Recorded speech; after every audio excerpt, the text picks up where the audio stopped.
welcome Shut up to already. the Three Dudes podcast.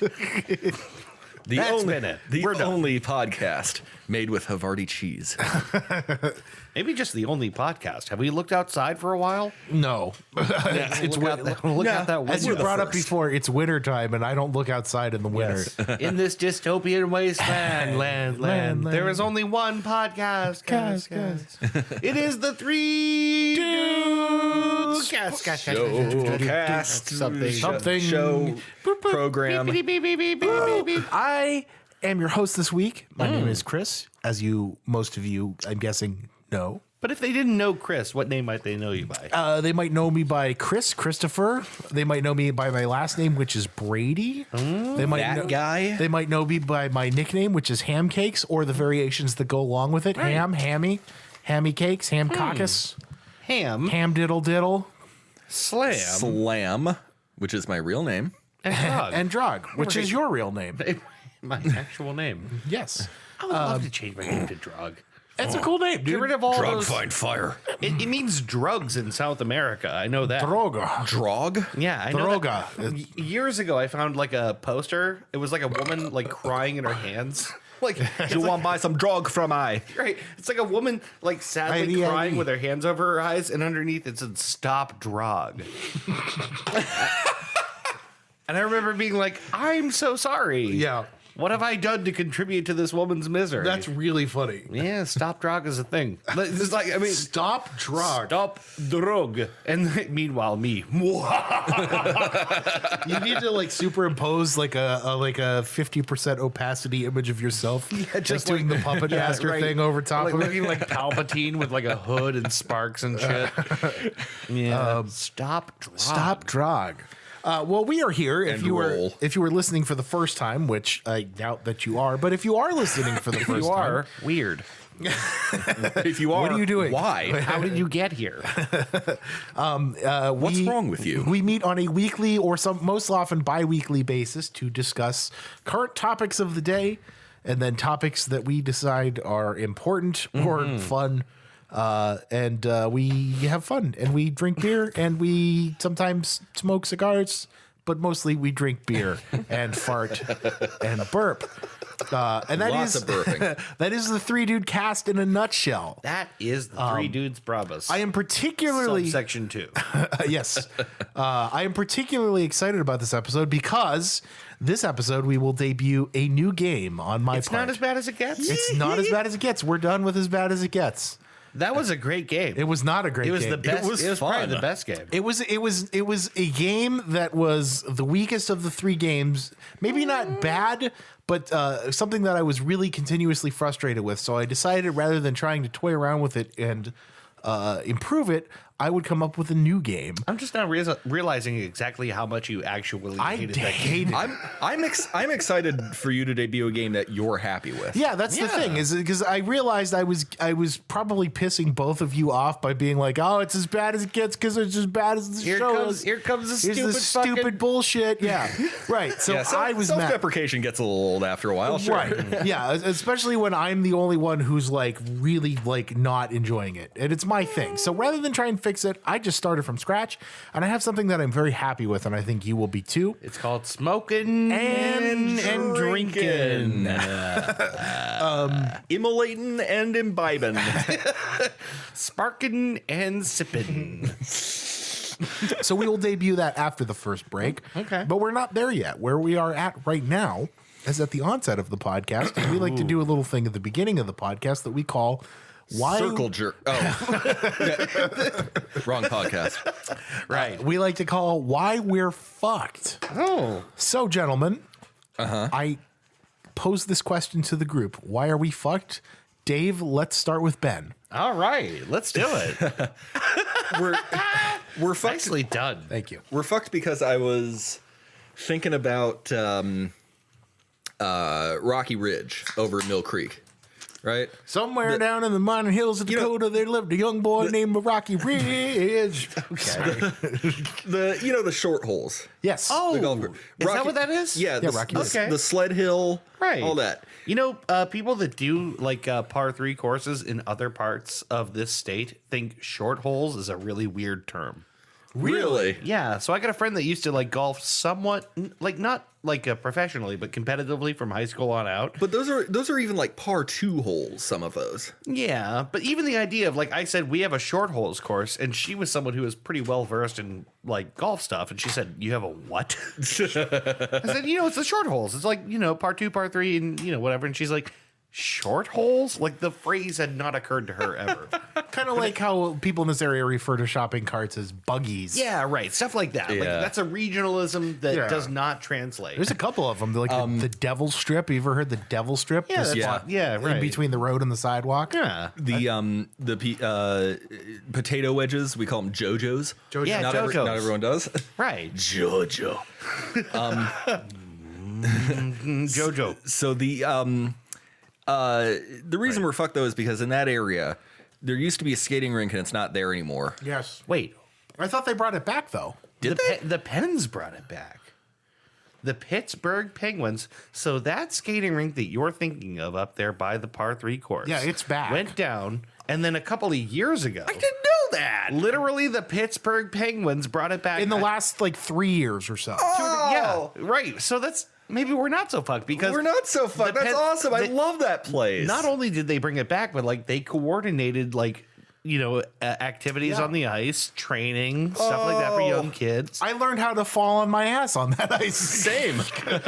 I learned to fall down on my ass many places before that, but I get your meaning. I learned how great a fucking warm hot dog is. Oh my Oh, god! yeah, hot chocolate. in the middle Yeah, of the the hot winter chocolate. time. I used to sit there. I remember going to that, falling all over the place, getting up and going outside, getting a hot chocolate, sitting on those little bleacher seats outside of the concession stand. Hell yeah. Well, I was shout really- out to the Penguins. Yeah. The Pittsburgh Penguins. I hope it's still open. Sorry, we like derailed your Yes. why we're fucked, but I was just saying Well, I no, thought that's great. I'm not fucked anymore. Yeah. No, I was just thinking about it because the unfucking. I was just thinking about it because Aubrey and I were out. Where the hell were we? We were out getting sushi. Oh, really? And stepping out of the car, we smelled a nice wood fire. And it made me think of, at the top of the sled hill, they'd always have that barrel with, Yeah. a wood fire in it. And, That's right. people would sit around there and warm up. That's right. Which in turn made me think of the skating rink. And I was like, oh, you ever been to that place? And, oh, no, we were going bowling. And Aubrey was like, yeah. And, we just, we missed that place. Of all crazy things, the Pens were actually in town when they like opened that. Oh, fuck. Yeah, like fucking Sidney Crosby or whatever is like in town being like reopening the skating rink, and how exciting is that? That was That's awesome. 2 or 3 years ago. Well, Don't know when. Well, shit. Okay. Well, winter's not over yet. Right. Maybe I'll see if they got any size 15s. I feel like when we last talked about this, the idea was let's fucking get a adult team together. Yeah, and play. You're right. Yeah. Let's spend a couple $100 and get a bunch of gear. I'm the kind of person who would do that. So like I will absolutely go get a hockey stick. I'm and too fat, but skates. if you do it, I'll do it. Yeah. No, I'm too fat too, but how much fun would it be to like Oh yeah, pummel each other with pucks. yeah, right. Oh, yeah. Awesome. Right. Yeah. Oh yeah. Well, shit. I guess. Sorry. I guess I'm not really that fucked for any reason Well, that I care to discuss. Well, that's good then. You're unfucked. You're unfucked, I'm as not it were. fucked. That's great news. Dave, I'm going to tell you Morty. why I'm fucked. Is that okay with you? Yeah, I'm fine with that. So I am fucked because I have a spending problem, and that problem is that I'm an impulse buyer. Same. My wife, I said it's super ironic because with my cell phone, I'll punch it, I'll throw it at things, I'll throw it across the room. Oh, indestructible. My wife will accidentally knock it off the bathroom counter, drop it on the floor, and completely brick her phone. Wait, so you mean to say that try as you may to destroy your phone? I've like snapped it over my knee, bent the screen where it was like warped. Right. Can't break it. Cannot damage. But like this thing. meanwhile, your wife will oopsie daisy, and the phone's dead. Completely dead. It was flashing strobe lights at her. Oh my god. So she had to which fortunately for her, she had just recently this last month paid that phone off on the lease. But now, Isn't that how it works? yep, now it's time for her to go. She had to go pick out another one.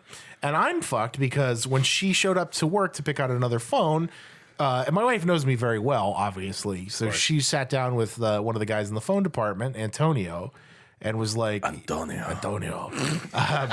Antonio, the highly alluring, impossible to resist phone sales. yeah, right. Antonio, who is white, I might point out.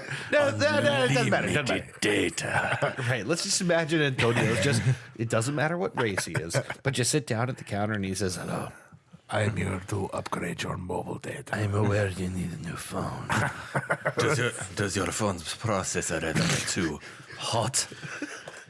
Sometimes What do you it's need? not so good for your phone to get too hot. Let me take your phone in my hand and take your hand in my hand. Yes. Let me show you the strokes you can employ. Many gestures you can use with your phone to do things with your fingers. Delicate, supple fingers. What do you need? to manipulate you? To scroll? I can Data. show you how to scroll. The thing is, he's going to listen to this. And Doesn't matter. doesn't matter. No, so she went to upgrade her phone, and she's sitting there with Antonio, and he's like, "Hey, are we upgrading Chris's phone too?" And she's like, "Well, he still owes money on his phone, but if you go over there and ask him, I'm sure he'll upgrade it." And she was right. So Right, of course. because of course, course. So I went over there, and he's Who like, can resist? "Do you want to upgrade your phone too?" And I'm like, "Oh well, I still owe money on it." And he's like, "Well, they're doing this deal right now." And I'm like, "Oh yeah, fuck it, go ahead." So I like literally threw my phone and my wallet at my wife, and I'm like, "Just do whatever you got to do to make it Okay, happen." so you owed X dollars on your phone. 150. And then when you roll it over, what happens to that 150? They just You have to pay it off before you're allowed to upgrade. Is the way that works. Okay, so you got to pay 150. Right. 100, and the tax is already taken care of, so it's just Right. 149.99. And you're on what provider? AT&T. Okay, so they have like a upgrade program of something. Well, that's how phone leases work now. So every major provider will work this way unless you outright buy the phone first. So last time I bought a phone was like 4 years ago, and it was just as they were starting to do this The shit. leasing thing, yeah. Yeah, and I haven't paid attention. So basically, the idea is they lump the monthly leasing payment in with your phone bill, like you're leasing it from the company because Sure. they provide the phone to you. So that just goes on your bottom line for the phone bill, and then depending on what the sale prices are, or what you can do, like it ends up being somewhere typically between $20 and like $35 extra a month, depending on the phone and what the sales look like. So they had a program where if I send this phone, my old phone, back to AT&T, they're promising $300 in bill credits on top of the $300 sale that was already on this phone.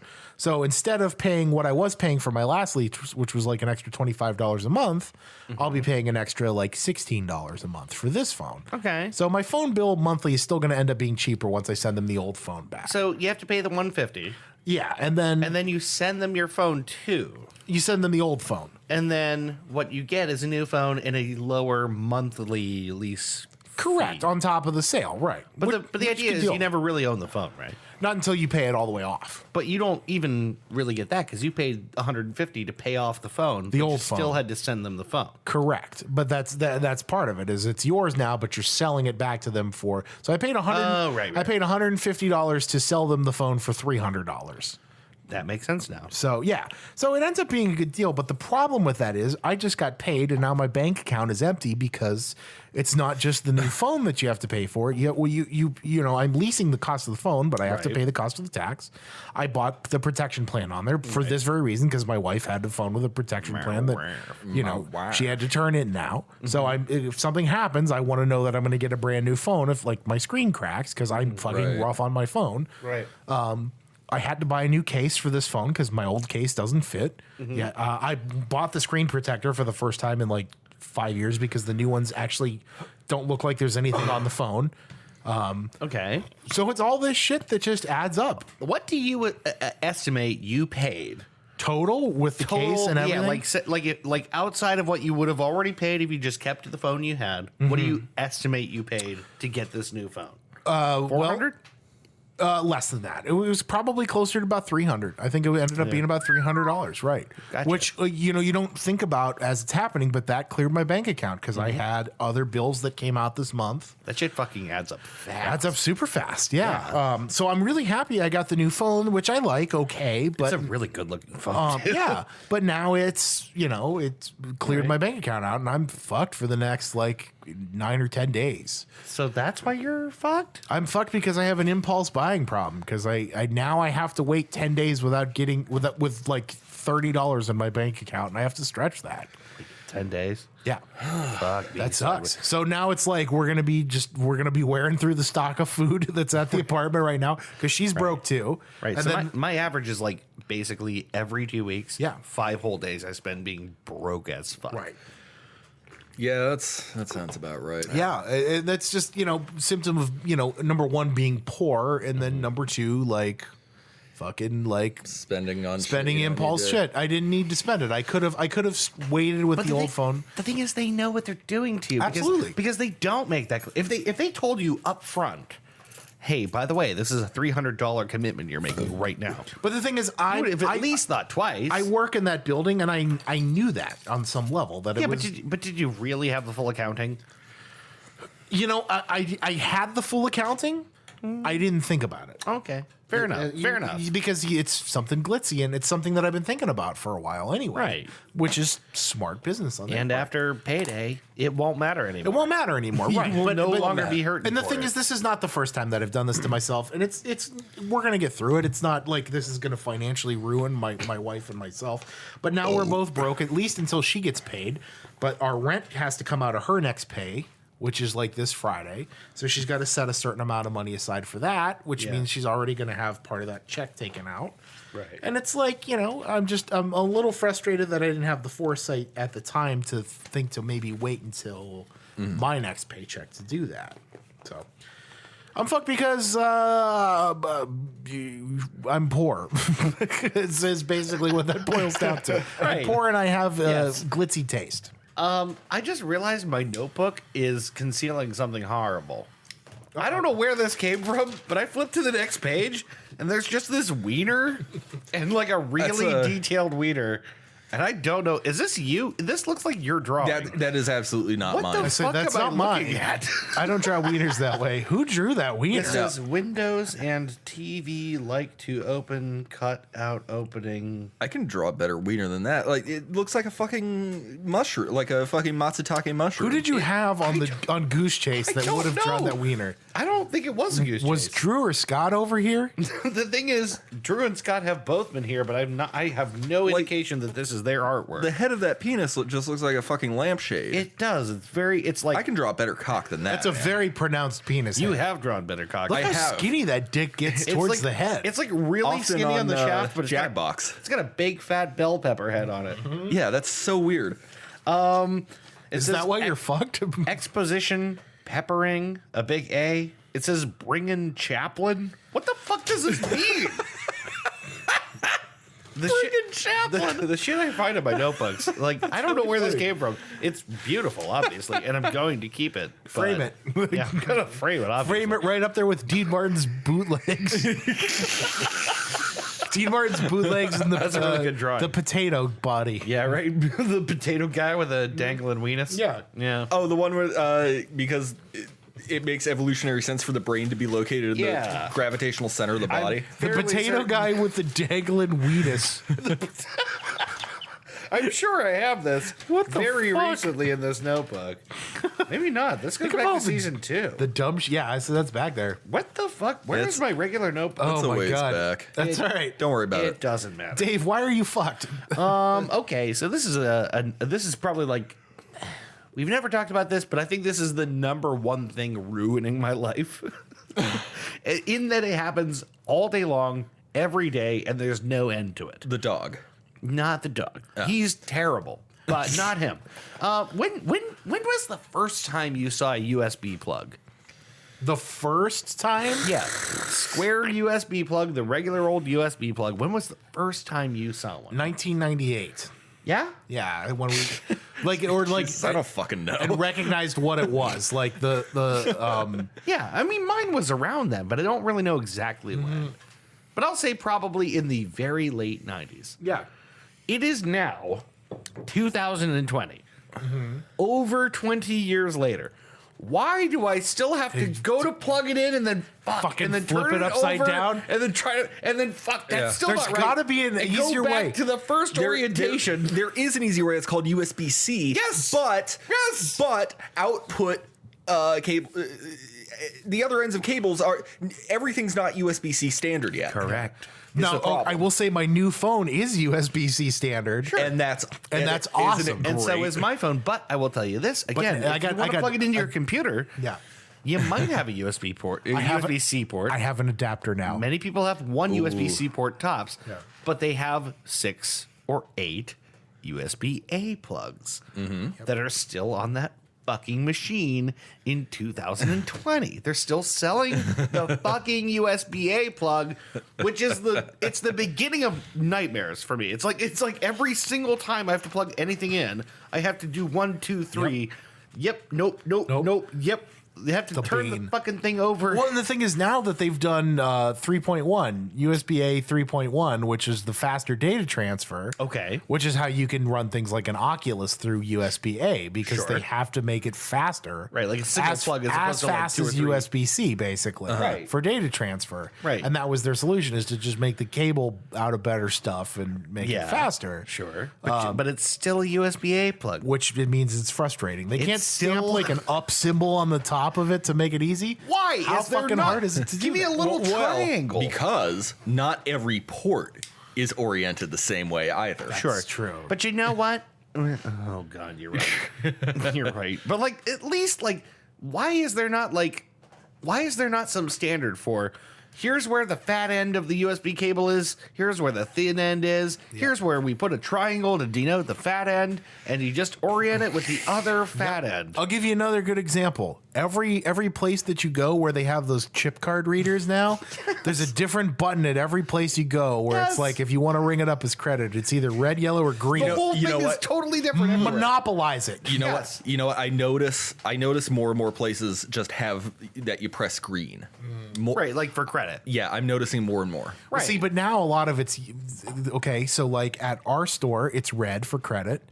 A lot of places are green, and then if you go to the Sparkle right next to our apartment, it's yellow. It's yellow. What Oh, the that fuck? blows my mind. Yeah. I've been to that Sparkle recently, and I had to be like, "Help me! What am I doing?" They have signs like on an all the things, though. They Yeah, do but- now, right? But the thing is, They have we for don't like look for those 5 signs. years. I do now because I watch enough people at my job fucking struggle to find it. Where it's like, The problem that I'm hinting at is interoperability is a huge fucking problem. Yes. Maybe it's not just USB.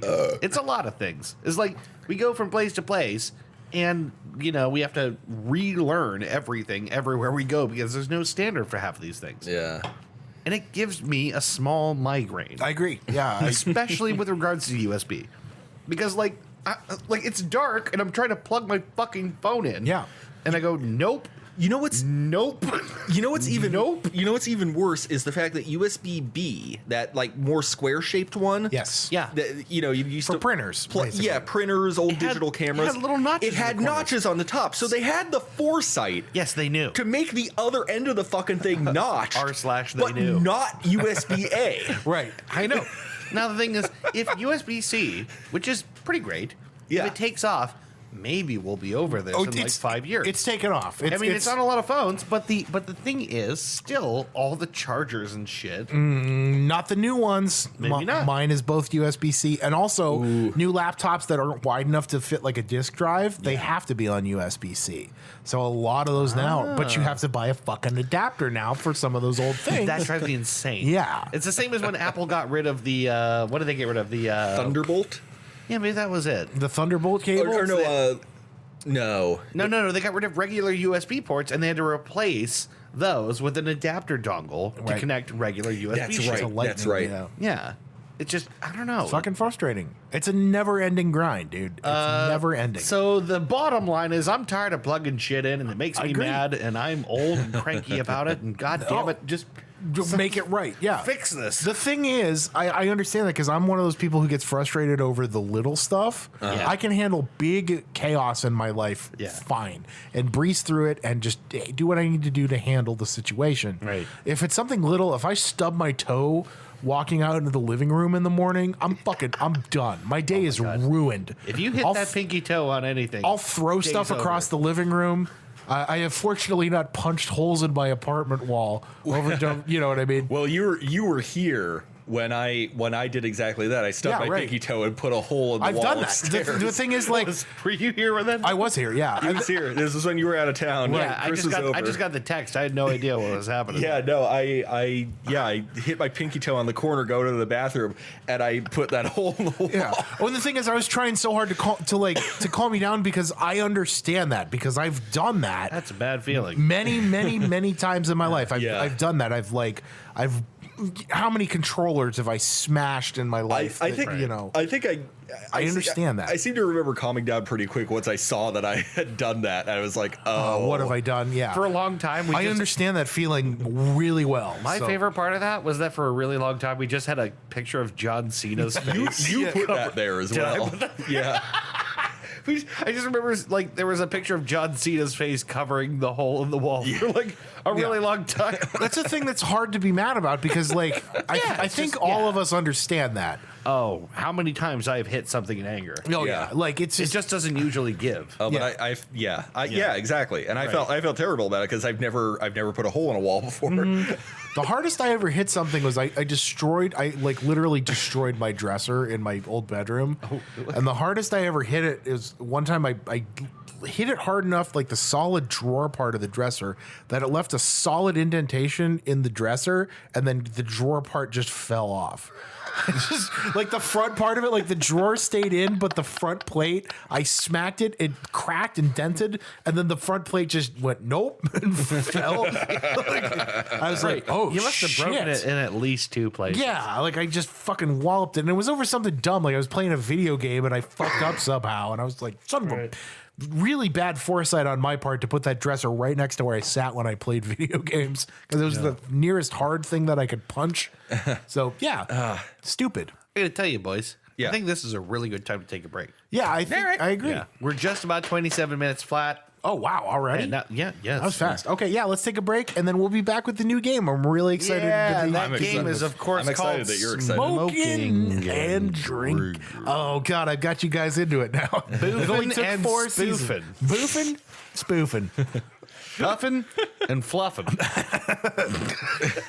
All right, we'll be back. Yep. Welcome to the 3 Dude Podcast. Hey. Woo! Yeah. You can find us at 3dudecast.com. If you're wondering whether that's spelled with the numeral 3 or the word 3, the answer is yes. We're so proud of ourselves. We're so clever. We're such clever boys. Wow.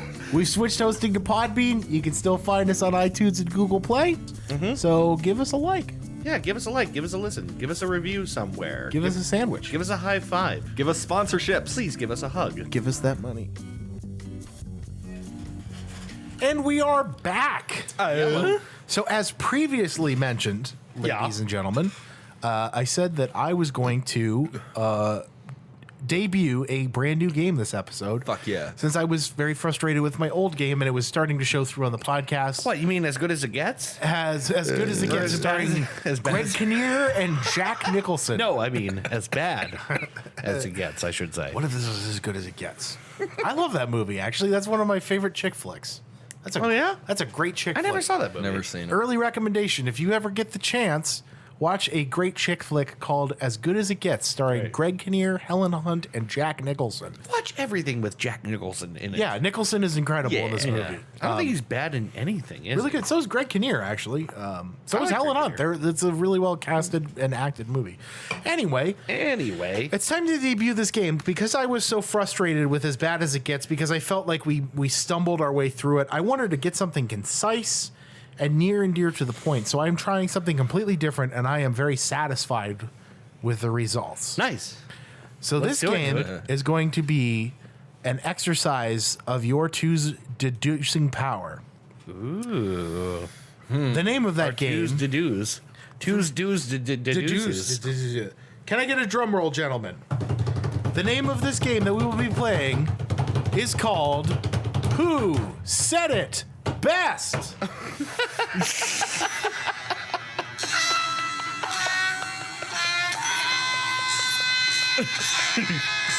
Is that the Price is Right theme, but like really slow?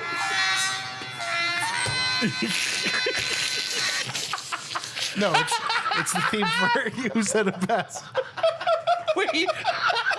No, Chris, I'm sorry. Can you play that one more time for us? No, yeah. Let's hear it one more time. Who Said It Best Yeah, theme. sure. That's Who Said It Best.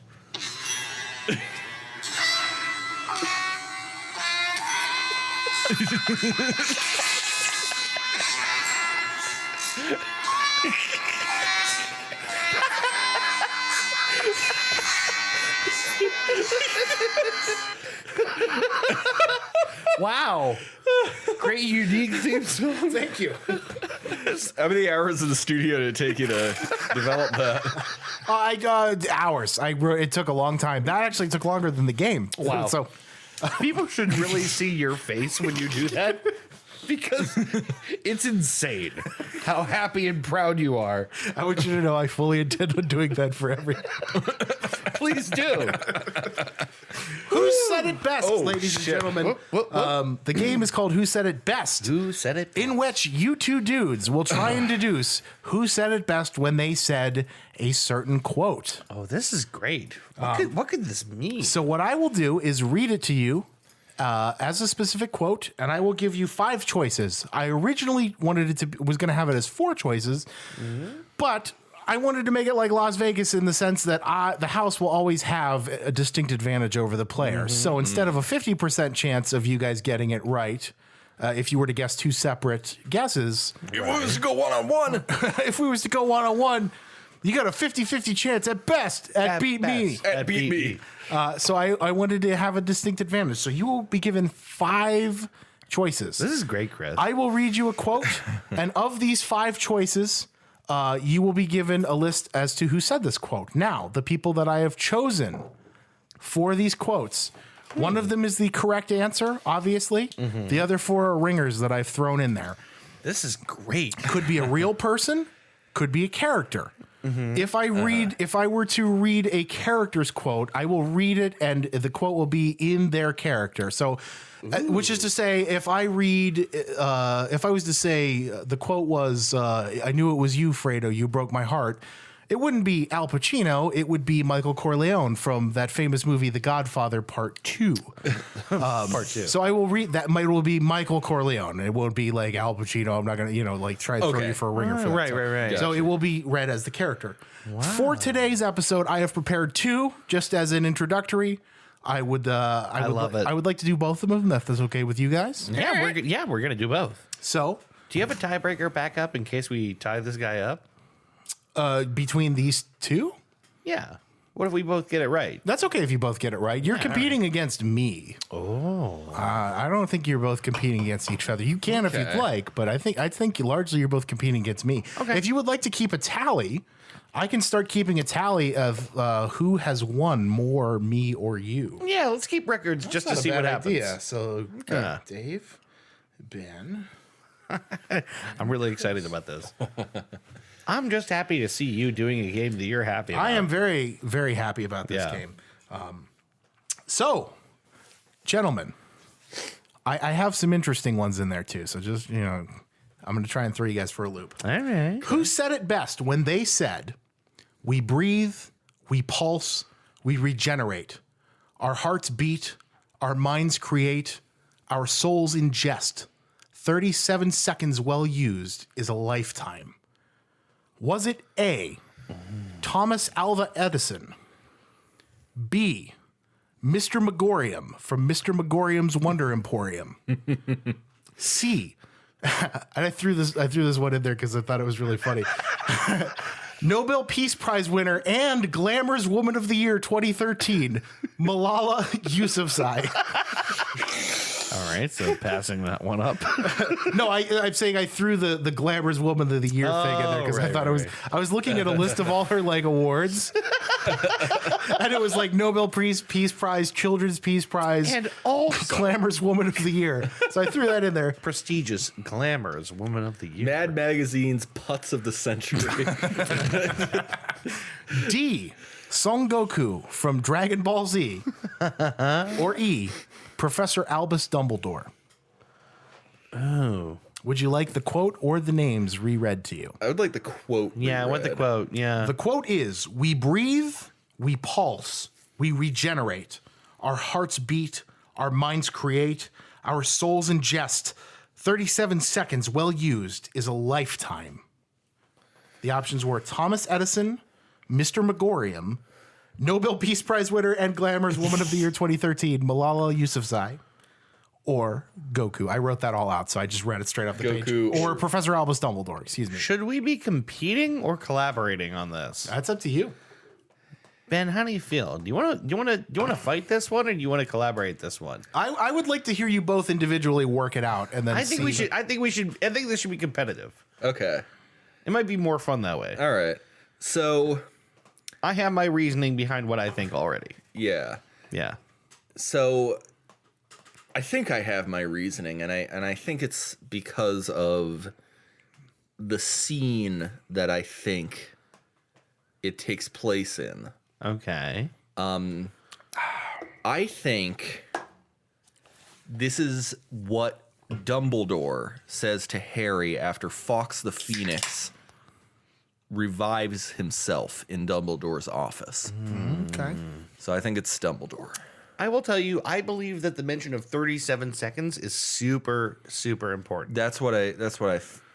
What I'm thinking too, because it takes about that long for Fawkes to regenerate and revive himself after dying. That's a very solid guess. I kind of think you're probably right, but in the interest of diversifying the field, I really want to go with you on this one because I think you're actually right. But at the risk of You can go with him. Like it's I could, yeah, It's, I could. it's both I of could. us versus him. I will start keeping a tally when Right. we do these, and I will let you know how far you guys have. We'll keep records. I'm gonna split this with you just because I want to cover some extra ground. I think DBZ is it. You think it's Son Goku? Yes. I don't know why. 37 seconds seems so specific. It has to be some part of fiction, I think. And so I'm going to lean into DBZ on this one. Okay. So, whose answer would you like me to? I'll go individually for this. Yeah. So we'll say, whose answer would you like me to? Like evaluate. Yes. Give us Ben's. So we will go with Ben's. Ben's, your guess was Albus Dumbledore yes. during the when Fawkes the Phoenix dies and is regenerated. Your answer was You've got a fucking soundboard, you piece of shit. your answer is incorrect.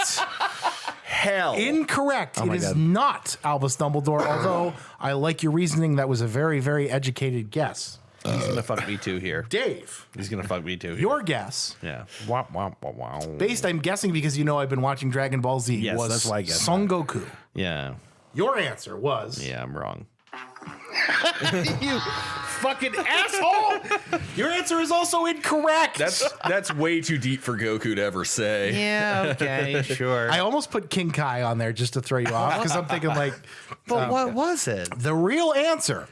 This is a great game, by the way. This was You've done it. the You've correct done it. answer. And let me remind you of the quote. We breathe, we pulse, we regenerate, our hearts beat, our minds create, our souls ingest.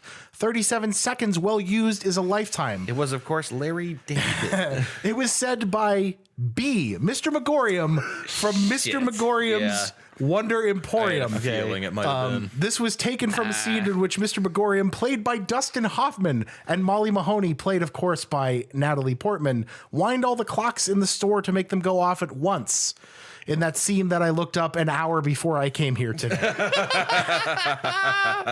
Wow. Mr. Megorium from Mr. Megorium's Wonder Emporium. This really is a very good game. Thank you. You nailed it. I wanted to like pick like really distinct people for the quotes Right. that you were like, wait a minute, really? Like I was trying to match the Yeah. quote with people that sound like it Right. could be. Can't you just ask us to make a disgusting Sunday again? I was okay at that. So let me go ahead and add a tally right there. I was okay at making like a diarrhea Sunday. I don't know what to do with this. Gentlemen, shall we move on to the next quote? Shall we? Yes. The next quote. Who said it best when they said, "Nothing in life is to be feared.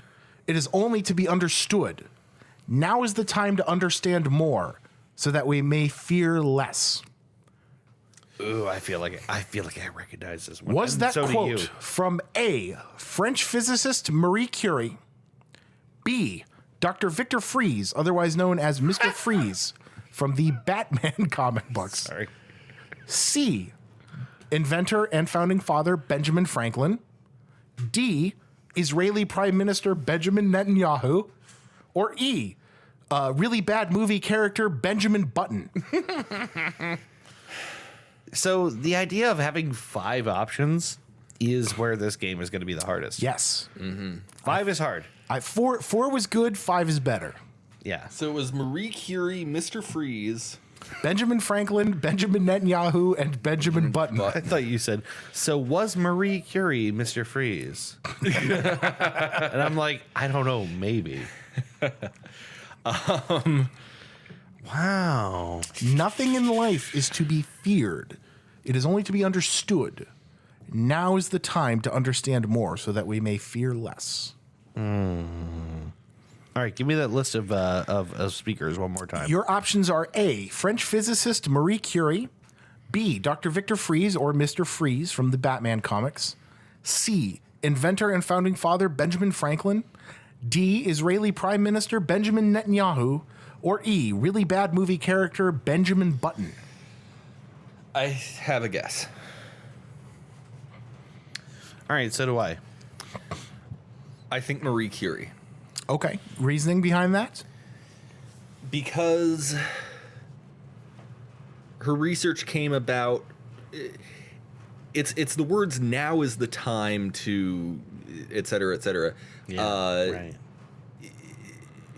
At a time when things like germ theory and the periodic table were really starting to come into common parlance and scientific prominence, and so I think I don't know, it feels right to me. Okay. Yeah, so here's the thing. Retrospectively, all that shit makes perfect sense when you apply it to Marie Curie. Yes. Like, this is a woman whose research began in a time where she didn't even understand exactly what she was studying and wouldn't appreciate it fully until it was killing her. Like, and even after that, like, she probably died not knowing most of what really, was the sum total of the effects of radiation. So it feels really right. And I hate that I also want to guess that, because the thing is, like, that feels like a perfect retroactive description of what happened to Marie Curie and what what she would say if she knew. God, I hate it so much. Okay, Would you like your options again or the quote again? give me the quote again. The quote is, "Nothing in life is to be feared. It is only to be understood. Now is the time to understand more so that we may fear less." I'm changing my answer. Oh, okay. Benjamin Button. Benjamin Button. I think Ben's guess. I think I'm changing mine too, but I think I'm changing it to Mr. Freeze. Dr. Victor Fries. That's the reason being. I think it's too perfectly formulated a quote to be from anything but fiction, I agree. And I don't I- think that that's something Marie Curie could have said. Okay. and I think it's corny enough to be in Benjamin Button. I think it's Or corny. a I think comic it's book. I think it's corny enough to be Mr. Yeah. Freeze. So, gentlemen, is that your final answer? I forgot to ask you that the first time. Are you sure that is what you want to go Totally. with? I'm going with Benjamin You Button. forgot to ask, but it clearly was. Benjamin Button and Dr. Victor Fries. Is Let's that do it. correct? Let's do it. Whose answer would you like me to cite first? Give me mine. Okay. So we will go with Dave's. Give me 1 second here. Dave, you guessed Dr. Victor Fries? Yeah. That answer is You fucking cocksucker. Incorrect. It is wrong. It is not Dr. Victor Freeze. No one ever wins. Ben, Yes. you guessed Benjamin Button from that movie, The Curious Case of the Godfather Part 2. Your answer was Wait. also incorrect. Son of Wrong. No one ever wins, bitch. The correct answer is A, French physicist Marie Curie. You were so close.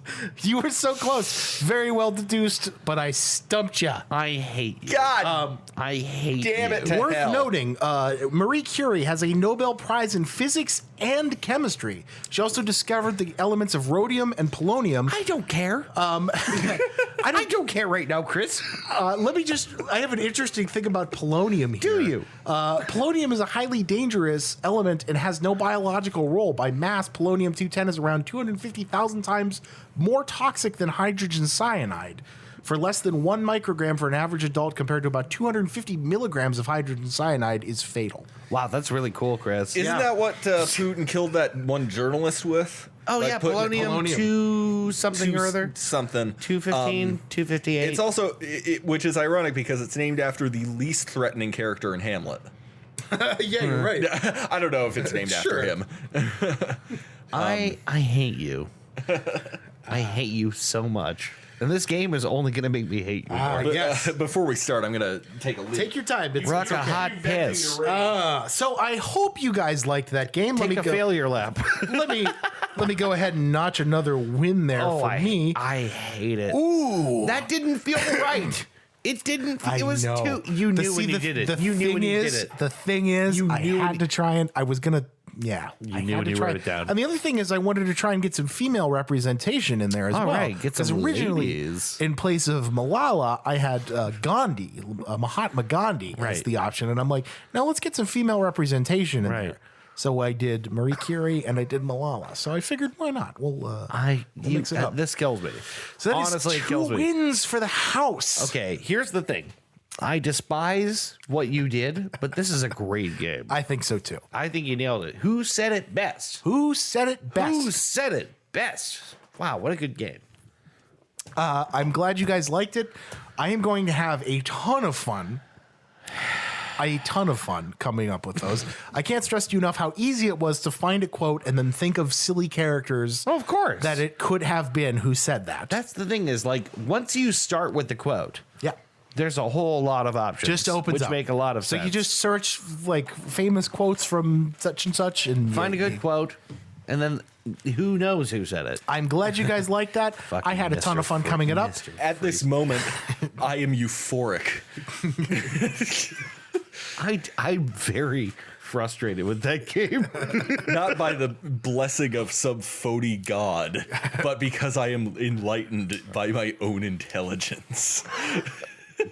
What? Have you never seen it's infamous. It's a Reddit meme. Oh, okay. By a poster on the atheism subreddit. Oh no! And I'm sure immediately after the atheism circle jerk subreddit. Right. But he basically introduced himself by saying, "I'm not a professional quote maker or anything, but here's my attempt." Quote maker? Quote maker. Yeah, he just thinks like As if that's how that works. right. People like sit down and think, I want to write a good quote. At this moment, I am euphoric. It's great. Incidentally, Drew said that is not her wiener. Who drew this wiener? Okay, here I'm going to read it again. Windows and TV live to open cut out opening. Don't know what that means.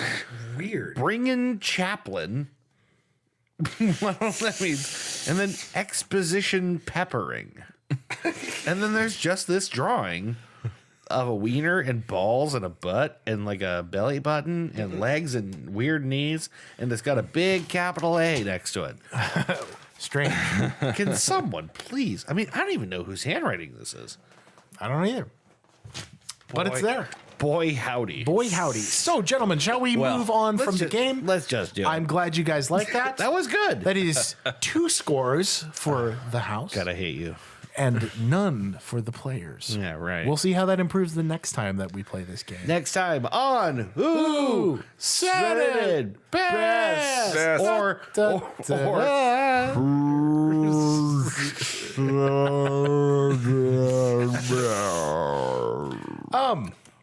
Shall we move on with the topic? yeah, I guess we could. The topic this week, you got? I had to look to see if it was anything that we had done in the past, but I wanted to do something interesting because I've been doing a lot of this lately. I wanted to talk about collectibles, collecting. Collecting. So, have Reminds you? me that we haven't played Magic the Gathering Yes, yet. I'm working through the tutorial right now. So, Yeah, I went to bed last night before you got on. Yeah. I was in bed by like 11, maybe earlier. Yeah.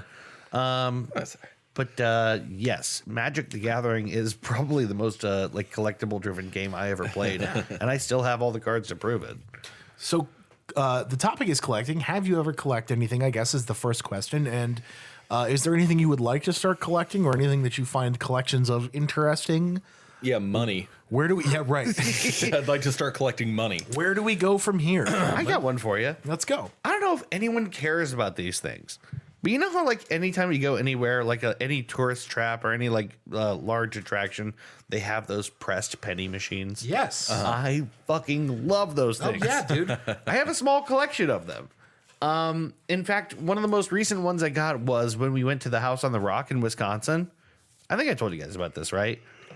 But the idea is this is like a place that this dude Alex Jordan, who like was a native Wisconsinite, like built this crazy house on this like rock outcropping, and he made like all this weird, like the whole place is insane. All these weird rooms with weird collections of weird things, and like a gigantic carousel.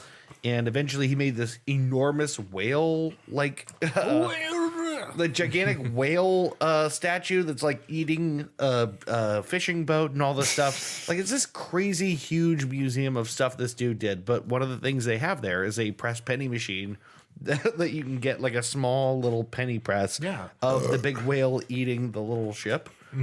Which is still in my collection. I used to be fucking obsessed with those when I was a They kid. were so cool. like everywhere I went. You couldn't get on the turnpike without like stopping somewhere, and there was just like a machine there, whatever rest area you were at. Yeah. Right. You know, and it's like, oh, here, the Wright brothers. Yeah, the, it's the world's largest ball of yarn. the world's biggest pickle. State Senator Edwin J. Carbuncle Memorial Toilet. Yeah, right. All that weird. And then, like, if you go to, I remember, like, distinctly as a kid, if you go somewhere like DC, right, you can't go any building in DC without 5 of those machines being Right, they're all over the place. So you got to pick because your parents are going to give you 51 cents for everything. They're not going to give you like $10 in coins. Yeah, right. You got to You gotta decide. decide which one is the most Right. important. Yeah. Right. Yeah. Those things were everywhere, and I loved them. I have They're still around, dude. There's still yeah. bunch of those. Yeah. I think I actually have a few that were sent to us by one of our Goose Chase listeners, Really? which is Kristen in California. Kirsten. Yeah. Do you suppose they have one of those in Lanterman's Mill? I know they used to. I don't know for sure. They used to long ago and far long ago. They did. They used to. My actually, my uncle used to is descended from the family that built Lanterman's Mill. Yeah. And actually used to run tours there. So I had all of those pennies at one point. I don't know if it's still there, but this is like 20 years ago. The coolest one I have is the one that Kirsten sent to me, which is well, to us, I guess. But it's an Area 51. Oh, cool. It's got like a fucking UFO. I want to believe. And a Naruto runner. It's so right. They can't shoot all of us. What an insane thing was that? It's just they can't kill all of us. All of us. And then like 30 people showed up. Yeah, it was exactly what everyone thought it was going to be, is a bunch of nerds in the desert looking at their phones. Yeah, right. God. Except for that one guy in the background of that news report. There was for a hot second a real concern that too many people would show up. Yeah, right. You ever see that picture from the Air Force briefing where they're talking about what a Naruto run is? Right. It's like a guy trying to explain. There was a really good explanation for what that was, which is that there's this thing of like, it's like it's sort of like a regular procedure that they put people through where they have to explain a topic and it doesn't matter what it was and it's not an official briefing, but it's just like every week you have to talk about a topic and they're going to throw it at you so that you practice doing a How briefing. to do that, right? Yeah. So Strange. So that's the best explanation for why some dude was giving a briefing on what a Naruto run is. Yeah. It's like inconsequential practice run. There's a new group, incidentally, called Storm the Vatican. They can't molest all of us, which is gained significantly less traction. But I'm part of that group. Is this just starting? Because I feel like why not just the Boy starting. Scouts? Yeah, because I don't want to fuck with the Swiss Guard. Yeah, right. No, that's Those really motherfuckers are terrifying. Why not storm the Boy Scouts of America? Why is it the Vatican right the now? Boy Scouts of America just filed for bankruptcy. but Like they're that's, done. That's why you should go in there. Oh, did they really? Yeah, they just filed for bankruptcy. Like they're done. They so can't that's- afford to. That's what that was about when he posted that thing about the Vatican from The Onion about how they will not be out molested by the Boy Scouts of America. That's because they're now, as of today, filing bankruptcy. They can't afford all the lawsuits. because of all the like molestation lawsuits brought against them by people who got molested. Fucking Sure. buttheads. Well, and the thing is, like, I think that's both a good thing and almost a sad thing because the Boy Scouts is not inherently bad. It's not a bad thing. No, but they were negligent. the in out- every super way. negligent. And also the outdoors sucks. Yeah. No, the outdoors rules. Fuck that. I disagree. I fundamentally disagree. It's full of mosquitoes. yes, but also water and sky. Yeah, I have And water honey. in my house. It comes from a faucet. Bad water. You got to get I can good. get There's honey from the fluoride in the store. water. Do you know about fluoridation in the water, Mandrake? No, the outdoors rules. So getting back to collecting things, Yeah, right, somehow. I've been collecting hockey cards lately, which has been really fun. Yes. And you learn really quick when you start doing this that you can't just get the fucking dumb shit packs that you buy at like Target and Walmart. You got to get special hobby boxes. That's how they get you. Because that's where all the cool shit is. That's how they Right. get you. You can't just walk into the store and grab the thing off the rack. You can, but you're not going to get any of the fucking Right. cool shit. Yeah. So, but the cool thing that Target does is they do these things called triple deek boxes for hockey card collectors. I'll show you a triple league. And it's basically repurposed like all the like packs that didn't make it from the manufacturers into regular hobby boxes. They pull a couple, like 4 or 5 of them, and they stick them in these triple deep boxes. And then they get like regular insert cards that are like the really big hit cards, like jerseys or autographs, and they Sure. throw 2 of those in the box aside from the several like regular 5 or 7 card packs that you get from the cool hobby boxes. And those are $15. And sometimes you get junk and sometimes you get some really cool shit. So I've got some really cool Bruins rookie jersey cards. I've got some really cool autographs that, that I've got. I have a Joe Thornton rookie card from when he played for the Bruins in 03. No shit. His first season in Boston, which is really fucking cool because he was my favorite player when I was a kid. That's cool. Yeah, so you get some Oh, cool shit. shit out of When this. were you born again? 1990. 90. Yeah. So you would have been 13. I was 13, yeah. That's cool as fuck. I was 12. 02, 03 was his rookie season. Gotcha. If I remember correctly. That's But yeah, awesome. I have his rookie card, which is really fucking cool. Yeah. And I got that for $15 at Target. But Dumb it is, question, but is this a reprint? They must be, right? No, they're the actual cards from the packs. Like the pack that I got was from 02, 03. They insert like leftovers from the trading card companies. They like the leftovers. This changes everything they, for me. They sell them wholesale and then they dump those into Wow. the. So whatever they So you happen mean to tell have. me that card is actually from. Yeah, it's from the pack. It's not a reprint. It's an actual legit pack from a hobby box. I actually pulled that From one 03? from 03. Yeah, I actually pulled that one from a pack that was taken from like as an overabundance thing. And then Target takes those, repackages them, and puts them into these little Well, shit. I should have been looking for those because we were at Target the other day. $15. Aubrey and I. This 15 is bucks. taking me from not caring about this to caring about Some this. of them are really cool. Some of them are like, you know, sometimes it's the risk that you get with any of them. Some of them are junk. Some of them are just fucking Joe Quenville's gout. Right.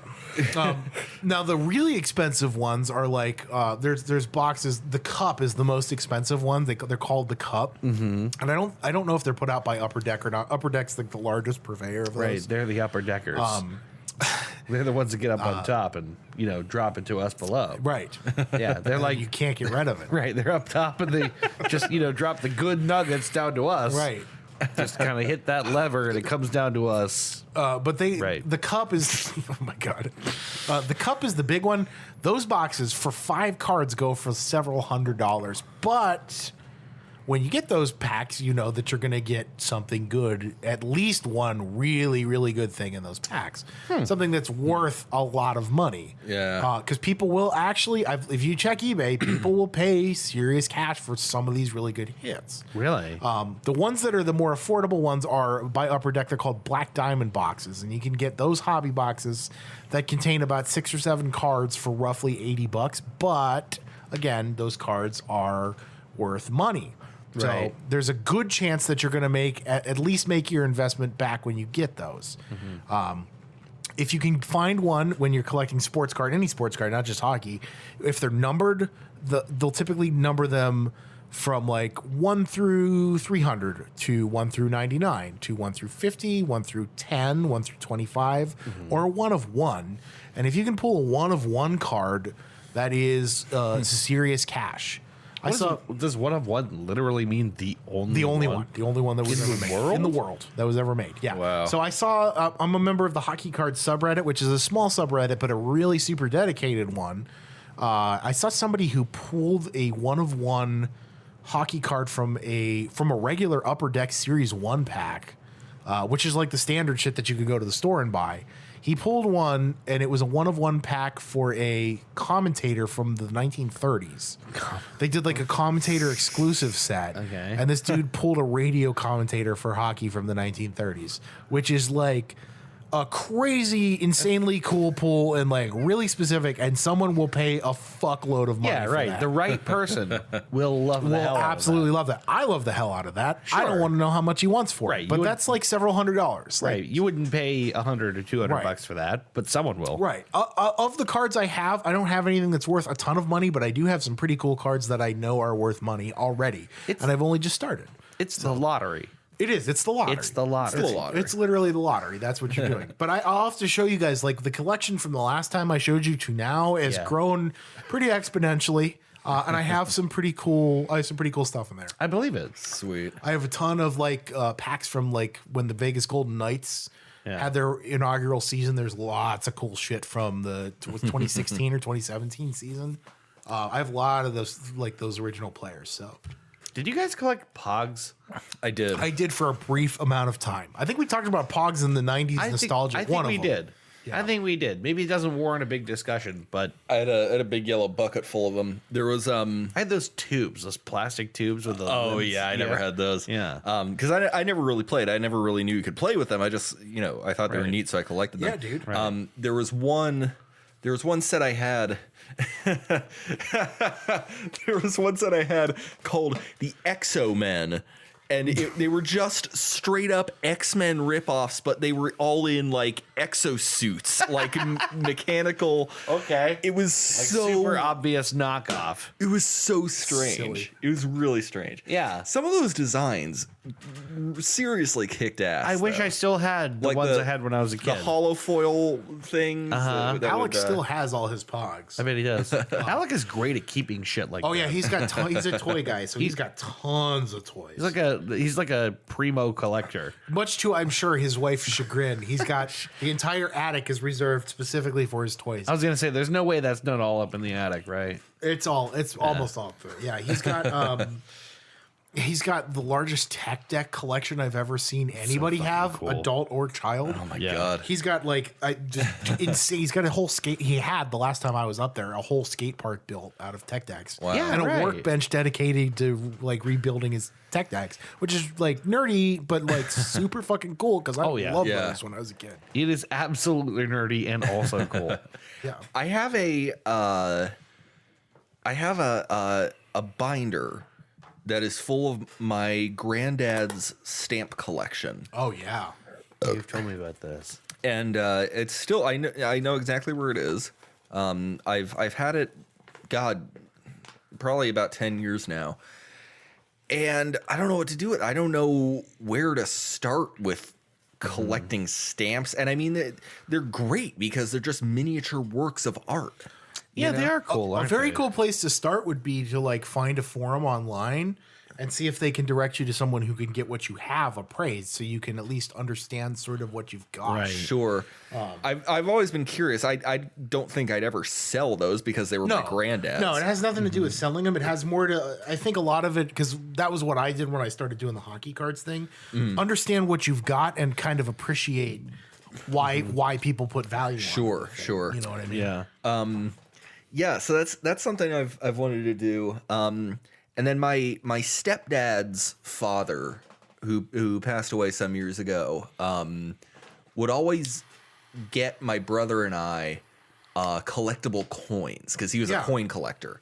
Like those ones that came in a set, like you would get on TV. Well, right, but he also would give us coins from like that he had for years from like Italy in the 60s and 70s. Yeah.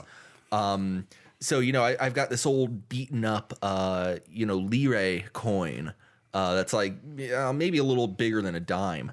And just some of the stuff that he managed to get his hands on was incredible. I still have that. I know it's around somewhere. It's in one of the boxes that I moved with. But yeah, it just it's incredible the stuff that these guys were able to keep and just have around. One thing I miss when I was a kid, I used to collect minerals. Oh, You talked Jesus about this. Christ, Yes. Murray. Jesus Christ, Murray, they're minerals. You talked about this a little bit before, I think. Yeah. So this was back when I at like the age of 6 or so, I decided I wanted to be a mineralogist. I wanted to study the earth. I wanted to uncover gems. It's a pretty rad dream for a 6-year-old, right? Well, I was kind of blown away by, I'm simple. I like pretty colors. Sure. So like, but also, what 6-year-old is not blown away by that? yeah. Well, I remember one time I found a rock out in like Mill Creek Park, and it was very clearly like a solidified imprint, but there was a very distinct like an imprint of like a talon or something. Yeah. Ooh. So it was How big was this? it was like maybe this long, A couple inches in height? maybe the length of your pinky finger. Maybe It 1.5, 2 inches in height. Right, but it came to a point, so it clearly wasn't human. Okay. And at first, being young and stupid, I was like, "Oh, it's probably like an ancient velociraptor footprint or something." Probably a dinosaur. It was probably a stork or a heron or something, but it was a birds. Today's dinosaurs. it was a pretty sizable digit, you know, and it was clearly not like a natural formation. So that was like the gem of my collection These for a while. caves are not a natural formation. No pun intended. Someone built them. But like there was a period where I had all the gemstones for each month memorized. yeah. But yeah, no, there's still something I really enjoy about going to like a natural history museum and going into the Yes. gemstone exhibits. Yes. They're They're so cool. My favorite Really part cool. of the Smithsonian. Hands Oh, down. yeah. Well, Super cool. what is it in the Carnegie Museum in Pittsburgh has Yeah. a whole giganimous display of gemstones and rocks and cool things. Yeah, and then there's It's also so exciting. There's also the one, and every mineral exhibit has this. The ones that are fluorescent, the ones that glow in the dark. Yeah. The one at YSU even has one of really? those. The one in Rayen. Yeah, right. Yeah, they have like a dark room where you turn out the lights and the shit glows in the dark. Do they really? Yeah. I think I've seen that. The American Museum of Natural History in New York has maybe the most impressive collection of gems I've ever seen. I can't remember if I've seen the one at the Smithsonian, but the American Museum of Natural History in New York has just an unbelievable set of gems, just an entire room dedicated to them. And it's pretty mind blowing. I dig that. There is a chess set at the Smithsonian, the Natural History Museum. There's several actually chess sets that they have available for purchase, and one of them is a several $1,000 chess set, and I'm talking like $13,000 chess set that Okay. is made from precious stones. Fuck And me. it's in the main bottom gift shop of the Smithsonian in DC. And it is, I don't know how else to say it. It's beautiful. I mean, it's a sure. large scale, two and a bigger half than average chessboard. 2.5 Yeah. foot chess set made with 2 separate precious stones and inlaid stones in the chessboard. It's gorgeous. You know what? You know what gave me that same kind of sensation was when Aubrey and I were in Chicago last year. We went to the Art Institute, and in one of the sublevels, they had an exhibit there, a special exhibit that was for one of the weirdest, not weird, but something that I would never think of as being a collection in a museum, but it was paperweights, glass paperweights with like you remember, glass paperweights with, they'd have like, I have one upstairs, which is it's got goldfish in it with bubbles coming out of the goldfish. right. They'd have bubbles and rocks and designs on the inside. Yeah, there's like turf and stuff. Yeah, I have one of those An upstairs. entire exhibit encompassing this entire room. That's cool. Of paperweights of all sizes, all designs. They would talk about, these were from an Italian collection. These were from a French collection. Yeah. It like it defies description how beautiful these things were. Like you could look at these things for, hours and Right. just like all the details and all the, the way the light bends around everything. Yeah. It's something that, like, because my dad used to have one or two of those in his office long ago, and it's something I never would have. It's something I never thought about in a long time. Those old glass, Yeah. paperweights. Hey, they're all over the place, but you don't really realize exactly how many different designs of that thing there are. But the whole thing was donated to the museum by like one dude who collected these things. Who collected the shit out of Who these things? collected the absolute shit out of these glass paperweights. Yeah. It was incredible. Value is put on things, you know what I mean? If someone assigns value to something, Yeah. it becomes valuable. Right. The very moment that happens. At the risk of being a little bit repetitive, again, that place, the House on the Rock in Wisconsin, which is a place defined by collections of things, Yeah. has at the end of it, which it's so crazy. There's like 4 or 5 whole buildings of collections. Yeah. And at the very end of it, there's this odd display of what look like. So there's a lot of dollhouses, which are interesting in their own right. But there's also Aubrey these would little. love that. They're very cool. The rooms are very detailed. The people are very detailed. But then also there's these things. I don't even know what you call them. They're like a thing you might have on your shelf, and the lid flips open. And there's little people, and you turn the knob, and they're all doing their own little thing. They're Yeah, all I've seen those. dancing or talking or waving their hands, and there's like maybe possibly a clock or something like that at the center of it. But it's this whole little tiny Scene. diorama. I think they call them dioramas. Dioramas, yeah. They're tiny little scenes, and they have inscriptions on the front. They almost remind me of Precious Moments, the way that they have Yeah, a yeah, wholesomeness to them, Right. and the little people. They're like caricature people, and they have little statements on them or quotes on them or maybe like biblical verses on them, and little people doing the little thing and twisting around and all that. And it's I've never the thing is that collection is full of duplicates, which blows my mind, like that they even gotten more than one of any of these things. They have like 3 or 4 of the same one as you go through. Probably the single most specific collection I've ever seen in my life. Yeah. And I think they were made by a jeweler. If I remember correctly, a jeweler made a lot of these things. Yeah. And they were all themed around like marriage and weddings and really cute. rings. Yeah, You know what I mean? sure. Yeah. But what a very specific collection. Yeah, but and again, the second someone assigns value to something like that, that's probably worth a fuckload of money. Right. You know what I mean? Yeah, People- because those are also all like made by hand. Like, handmade. this is a time when Yeah. they made them all by hand. That's you know? crazy. It is pretty crazy. Like stuff like Jesus. they all look similar, but they're still like handcrafted. Think about okay, you guys remember Pokemon cards, right? Yes, I certainly do. Do you still have your Pokemon cards? Nope. Mine. Oh my god, I'll never forget. I have mine. My mom washed my pants, and like 120 Pokemon cards went in the laundry, and they came out stuck together. My holographic Charizard card. You had a Charizard? Yes. I looked it up just a second ago to see. Would you like to know how much the card's worth now? No, I don't. I was because so angry. even when we were kids, that was the card to collect. Yeah, right. First yeah. edition holographic Charizard. First edition. Everyone loved Charizard. Yeah, So that was the card to collect. That was worth a lot of money when we were kids. It's worth yeah. a lot more money now. My mom put that in the laundry when I was in middle school. What I do have my is own curiosity. still I have a Don't tell me.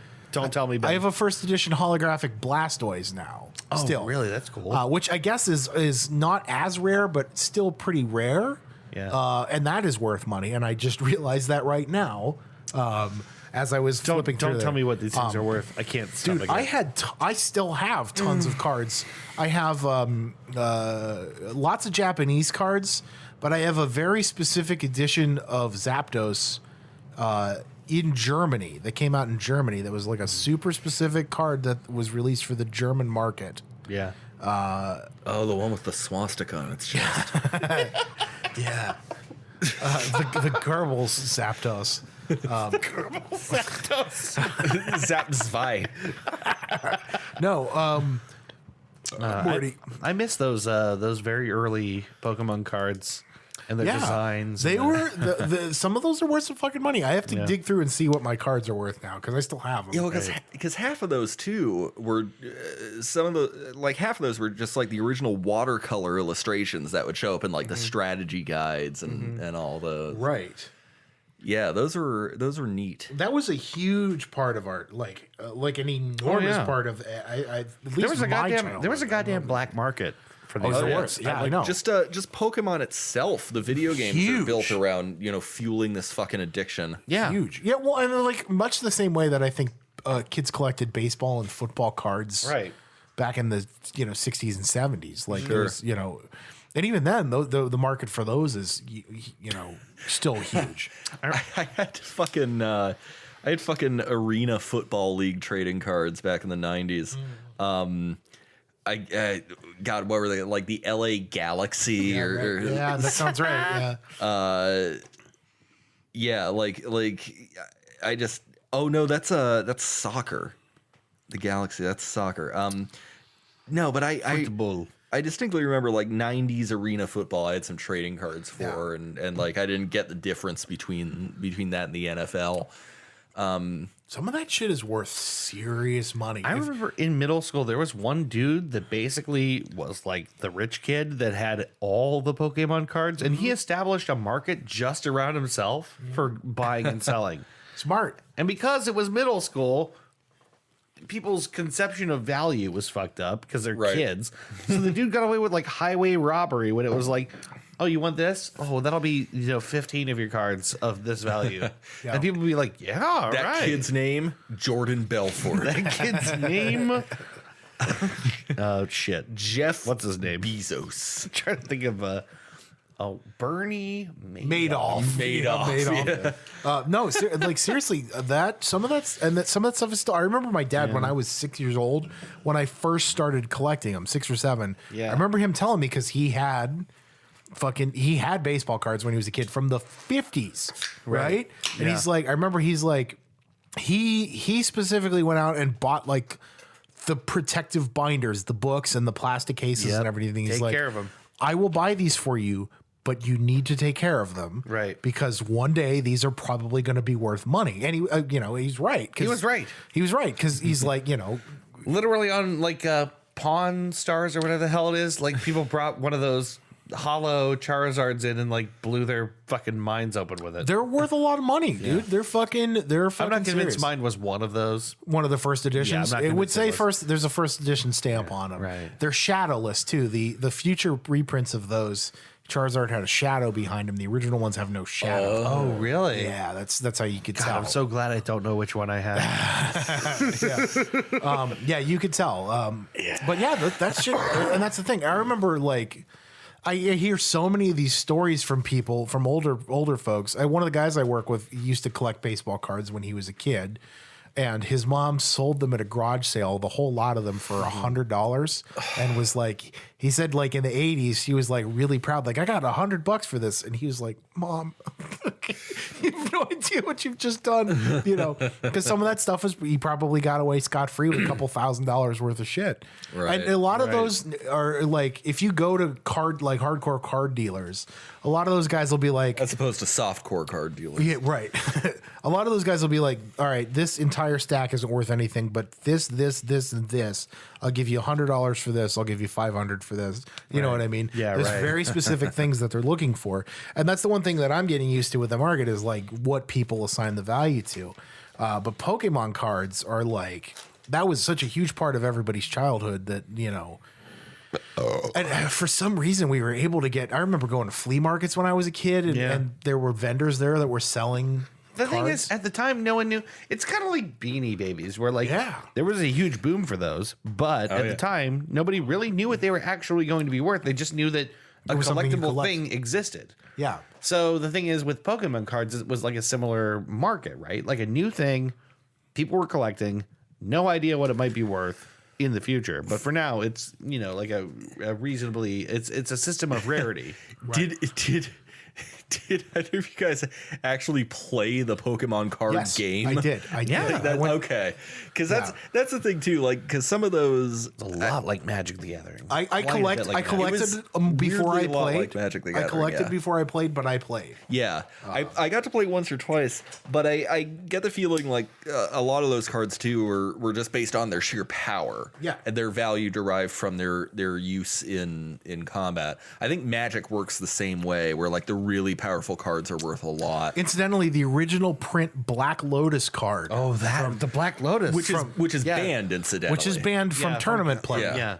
But the original print Black Lotus card is Let me worth guess, $1,200. way higher. No way, really? Way higher. 12,000. Way higher. More than 12,000? Way higher. Wait, the first print you mean? The first print. 100,000. The last time I looked it up, it was Gross. $250,000. Shut the fuck up. Disgusting. They are ridiculously expensive. And I never played Magic. I'm just now actually starting to like get into it because we downloaded that game. Yeah, we downloaded the game. We got to fucking play. They are. Yeah. I'll play with you guys. Let me look it know up. what I'm talking Let's see. Black Lotus original. It graded. You have to have it graded. Okay. Oh, But we're talking like mint. we're talking mint. Mint first edition Black Lotus. Okay, so the most recent one, I just checked this. The most recent one via Polygon, Like sold. the Black Lotus card sells for $166,000 at auction. At auction. At auction, yeah, people will fucking auction for that. Well, this will eat into my Warhammer budget, but I assume it is a sacrifice I'm willing to make. Yes. Worst banned card ever. You know, I feel like I've never had anything truly valuable when it came to those cards. But I think I had one, and maybe I should probably look So it up. not quite $250,000. I lied to you, but $166,000. There was a highly useful, God, I feel like it was like pure immunity, like full damage protection, I think. It's called inviolability. I had a card like this. I feel like it was semi-rare, and I feel like I gave it away to a dude. I just had no idea what I had. Right. I had a deck for a while and I lost it. It was a white-red deck. And in it, I could never find any of the cards I put in that deck again. I don't know what happened to the deck, but I had for a while the rest of the cards that were in my binder. But one of the ones that was in that deck was a Chroma Angel of Wrath, who was, I can't remember exactly what she could do, but she was like absurdly powerful. Let's look that I card up. could be wrong. I feel like when I was recently cleaning out the closet upstairs, I feel like I might have found some cards of yours. Were they in a green binder? I don't know. Oh shit. If they were loose, that might have been my deck. I don't know. We'll have to look at it. I think They're still up there. I think I lost it before I moved out of my dad's place. We'll find out. We'll find out. A Chroma Angel of Wrath. It actually doesn't look like that's worth too much No, but it was the best card I had. at the time. And it was flying, first strike, vigilance, trample, haste, and protection from black and red. So in other words, she couldn't be blocked by non-flying creatures. First strike means she could attack as soon as she came into play. Haste is good. Oh no, that's what haste means. Yeah. First strike was, I can't remember what first strike means.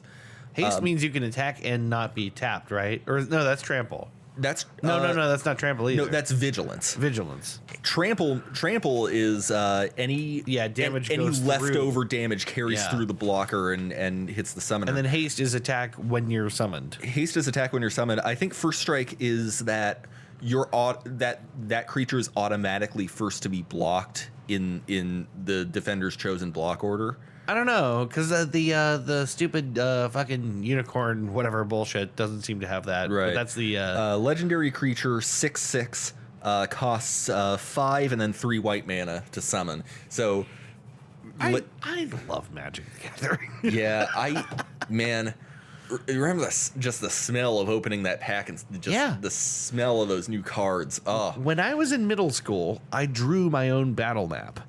I did it. I traced cards Nice. to make the spots to put things, and I drew like trees with like creepy vines and shit, and suns and moons. that's like fucking cool. I drew, and like many things from that time in my life, it got destroyed in a basement flood. But I drew it myself, like painstakingly tracing little card shapes. I loved that so much, and I'm glad I still have my cards. I really would like to see what some of them are worth. I used to collect, and I think it might actually still be in that closet up there, in a black tackle box. Okay. A bunch of miniatures for a game called Mage Knight. Mage Okay. Knight is what it's called. As they got damaged, they had like little the base. You would turn the base so that the stats that were showing would change based on how much damage they were taking. Mm-hmm. But it was like an affordable miniatures game. Right. So it wasn't as like opposed to like Warhammer. right. The first thing I think of when people spend a whole lot of fucking money. Yeah. Yeah. And so I never got my friends into it. My friends in middle school, I never got them into it, unfortunately. But Morty. Morty. Fuck.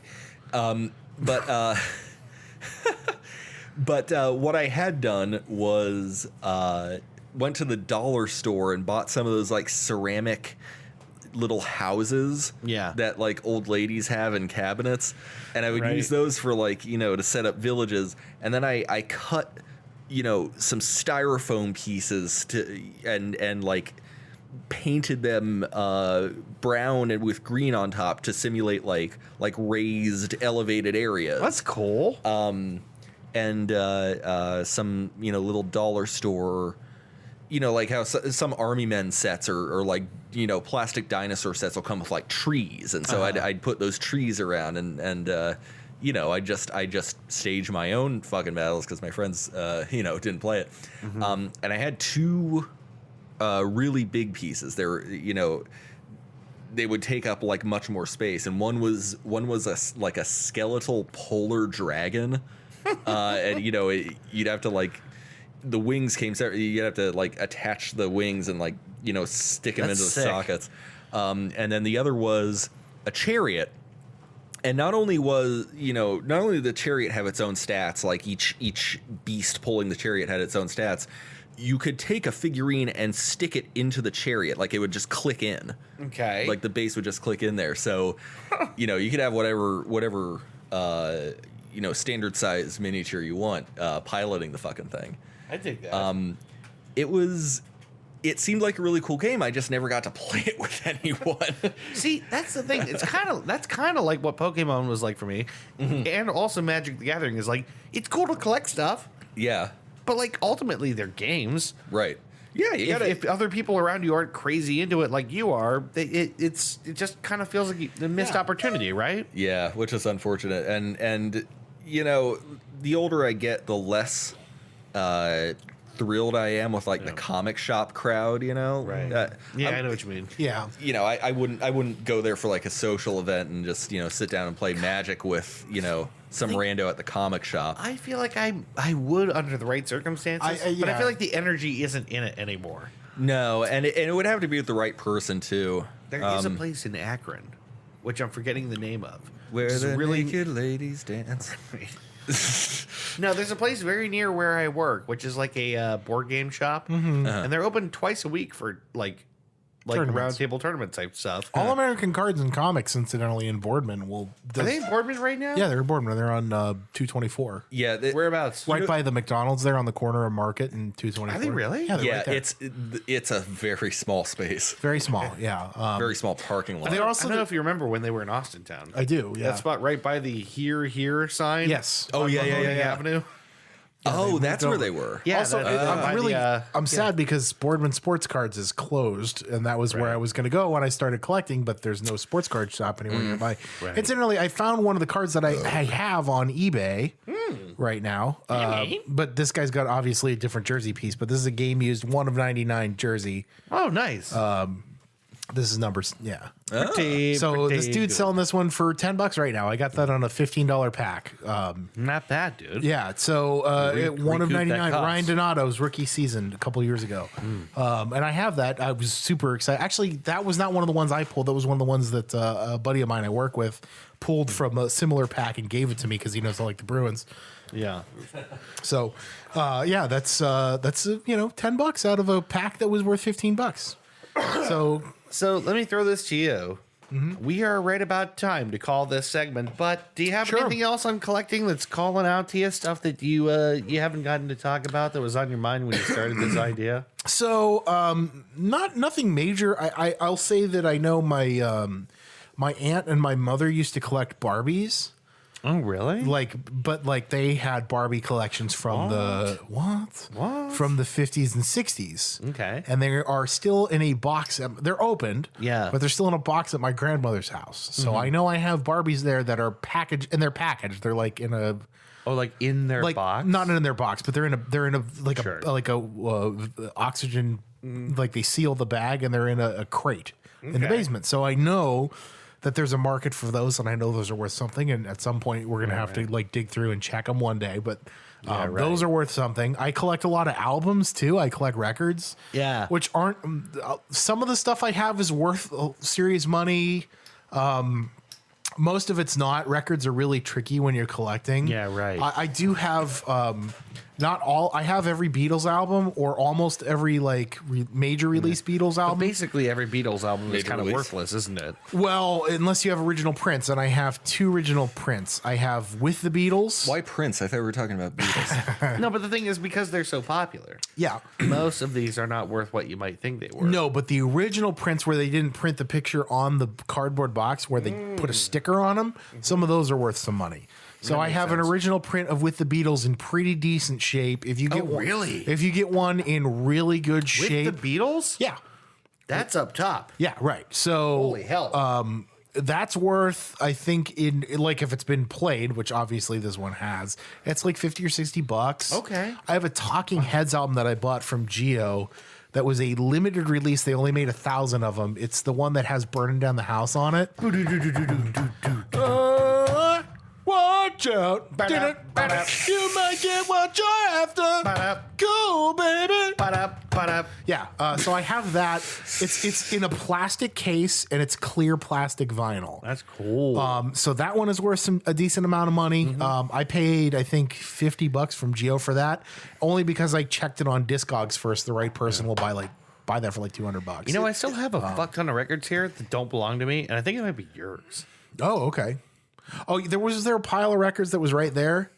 No, those are yours, and they're still there. Those are mine. there. Those are from Christmas. I have to bring those. I have to bring those back. But over underneath the TV over there by the bar, I'll have to- there's a I'll have fuck ton to- of records. I think they're yours, Ben. I'll have to look. I think I have mine. I have about like 400 vinyls that I have collected. Some of them are, well, most of them are worthless, but some of them are actually worth the amount of money. I wish I had. Oh, back the my other favorite record ever. The other Beatles, I have an original Sgt. Pepper. Oh, do you really? Yeah, I have 2 reprint Sgt. Peppers from the one is from the late 70s, one is from the early 80s, and then I have an original 67 print of Sgt. Pepper. No It's shit. it's in rough-ish shape. I want to try that wood glue trick to clean it. Okay. The one where you cover it and peel it. Yeah. And that actually works. I looked it up. That's It seems like legit- such a high risk maneuver, but Yeah. I'm sure it does.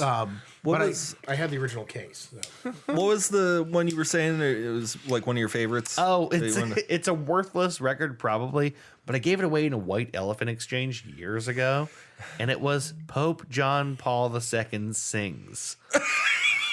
Oh man, I'll that's never cool. see it again, but I know where it went. So my friend Natalie that I used to work with, Natalie is so fucking funny. So I knew, like, when it came to to the gift exchange, I was like, I have to give this to Natalie. This is so weird. So she loved it, and now apparently it's part of her family's white elephant exchange now, where someone continues to give each other. That's awesome. The Sean Paul II. yeah, it's JP2 singing the hits, baby. Yeah, man. Singing them Catholic hits. Did you guys ever see or listen to the album of Guy Lafleur? It's a disco album. No. It's all in French. Okay, it's sure. all in Quebecois French, And get back what? and it's just a bunch of. I had a friend from Quebec listen to it, and he can confirm it's just a bunch of like hockey based innuendos. Nice. And it's just like it's this weird disco, spoken word with Guy Lafleur and his awkward, because not even that, just like Voulez-vous mon butt? just like how hockey players talk in interviews. It's just like that. Oh, really? I have to Oh play. yeah, no, we did our very best here. We tried to get to score some points, and they tried to stop us. I have to play a track upstairs because it's unbelievable. But yeah, Guy Lafleur has a sexy disco album. It's somewhere out there. I can't remember what it's Super called. weird. What an odd thing. Sure is. I think it's a good place to call it then. Let's call it. Hey, Yeah. collections was a good idea. Sorry, we spent a long time on that stupid game that I like. Oh, it's so bad. It's so I hope we bad. never play it again. Oh, we're gonna play it again. It's really especially embarrassing. now that I know I can win at it. God, I really hope we stop playing that game. No, 'cause we're it's not. good. I want you to know I'm gonna come up with a whole fuckload of I these. hated it, and I never want to play it again. Anyway, Anyway, yeah, no. Let's take a break and come back with recommendations and what we learned, and what we learned. and also smoking and drinking. And smoking and drinking. All right, we'll be right back. Yep.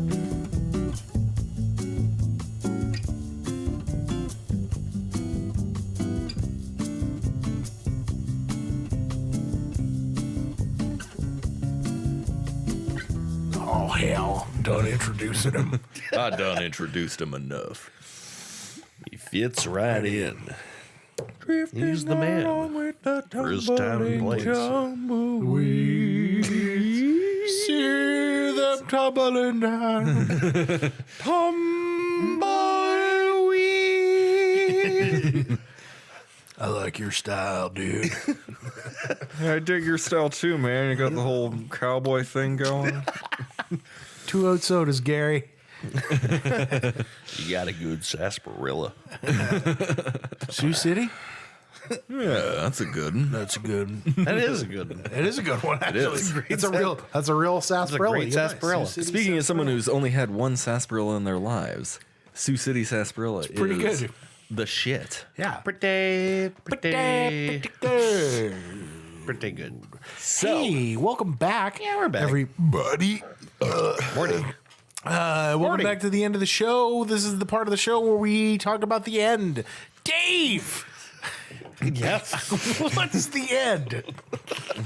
Oh, I don't know. What is the end? I guess it's probably when you've walked miles and miles and there's no water or food and you not know if you see your family and you collapse on your knees and you look up to the sky and God says nothing and then you fall in the dust and that would be the closing track on the Doors' self-titled album. Yeah, probably just asphyxiate on dust and then die penniless and alone. That's great. Ben, would you describe your womb as barren? I would describe my womb as lush and verdant with all sorts of moss and flora. You know what? I would too. Yeah. You know what I'm saying. He got I got a bush. he got a real healthy womb. Yeah. Dave. full of flowers The movie and Apocalypse Now. marijuana.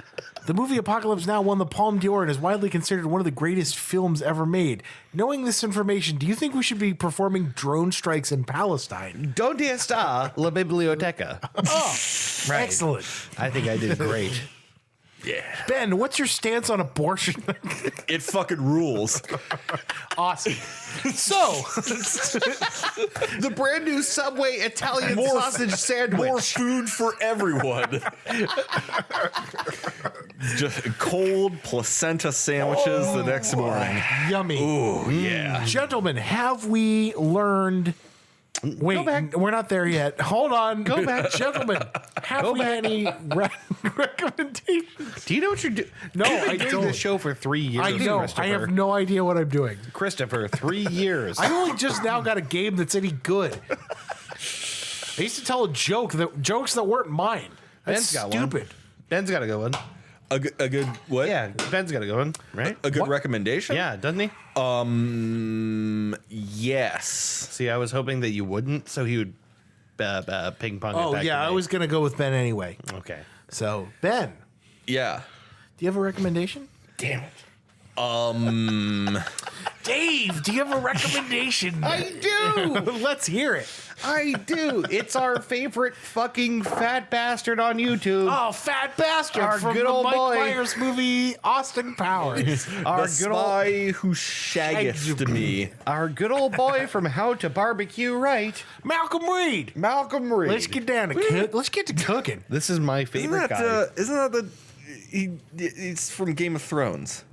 Malcolm Reed. No, that's Howland No, you Reed. thi- Oh. Howland Reed. You're thinking, Yeah. You're thinking of Eddard Stark.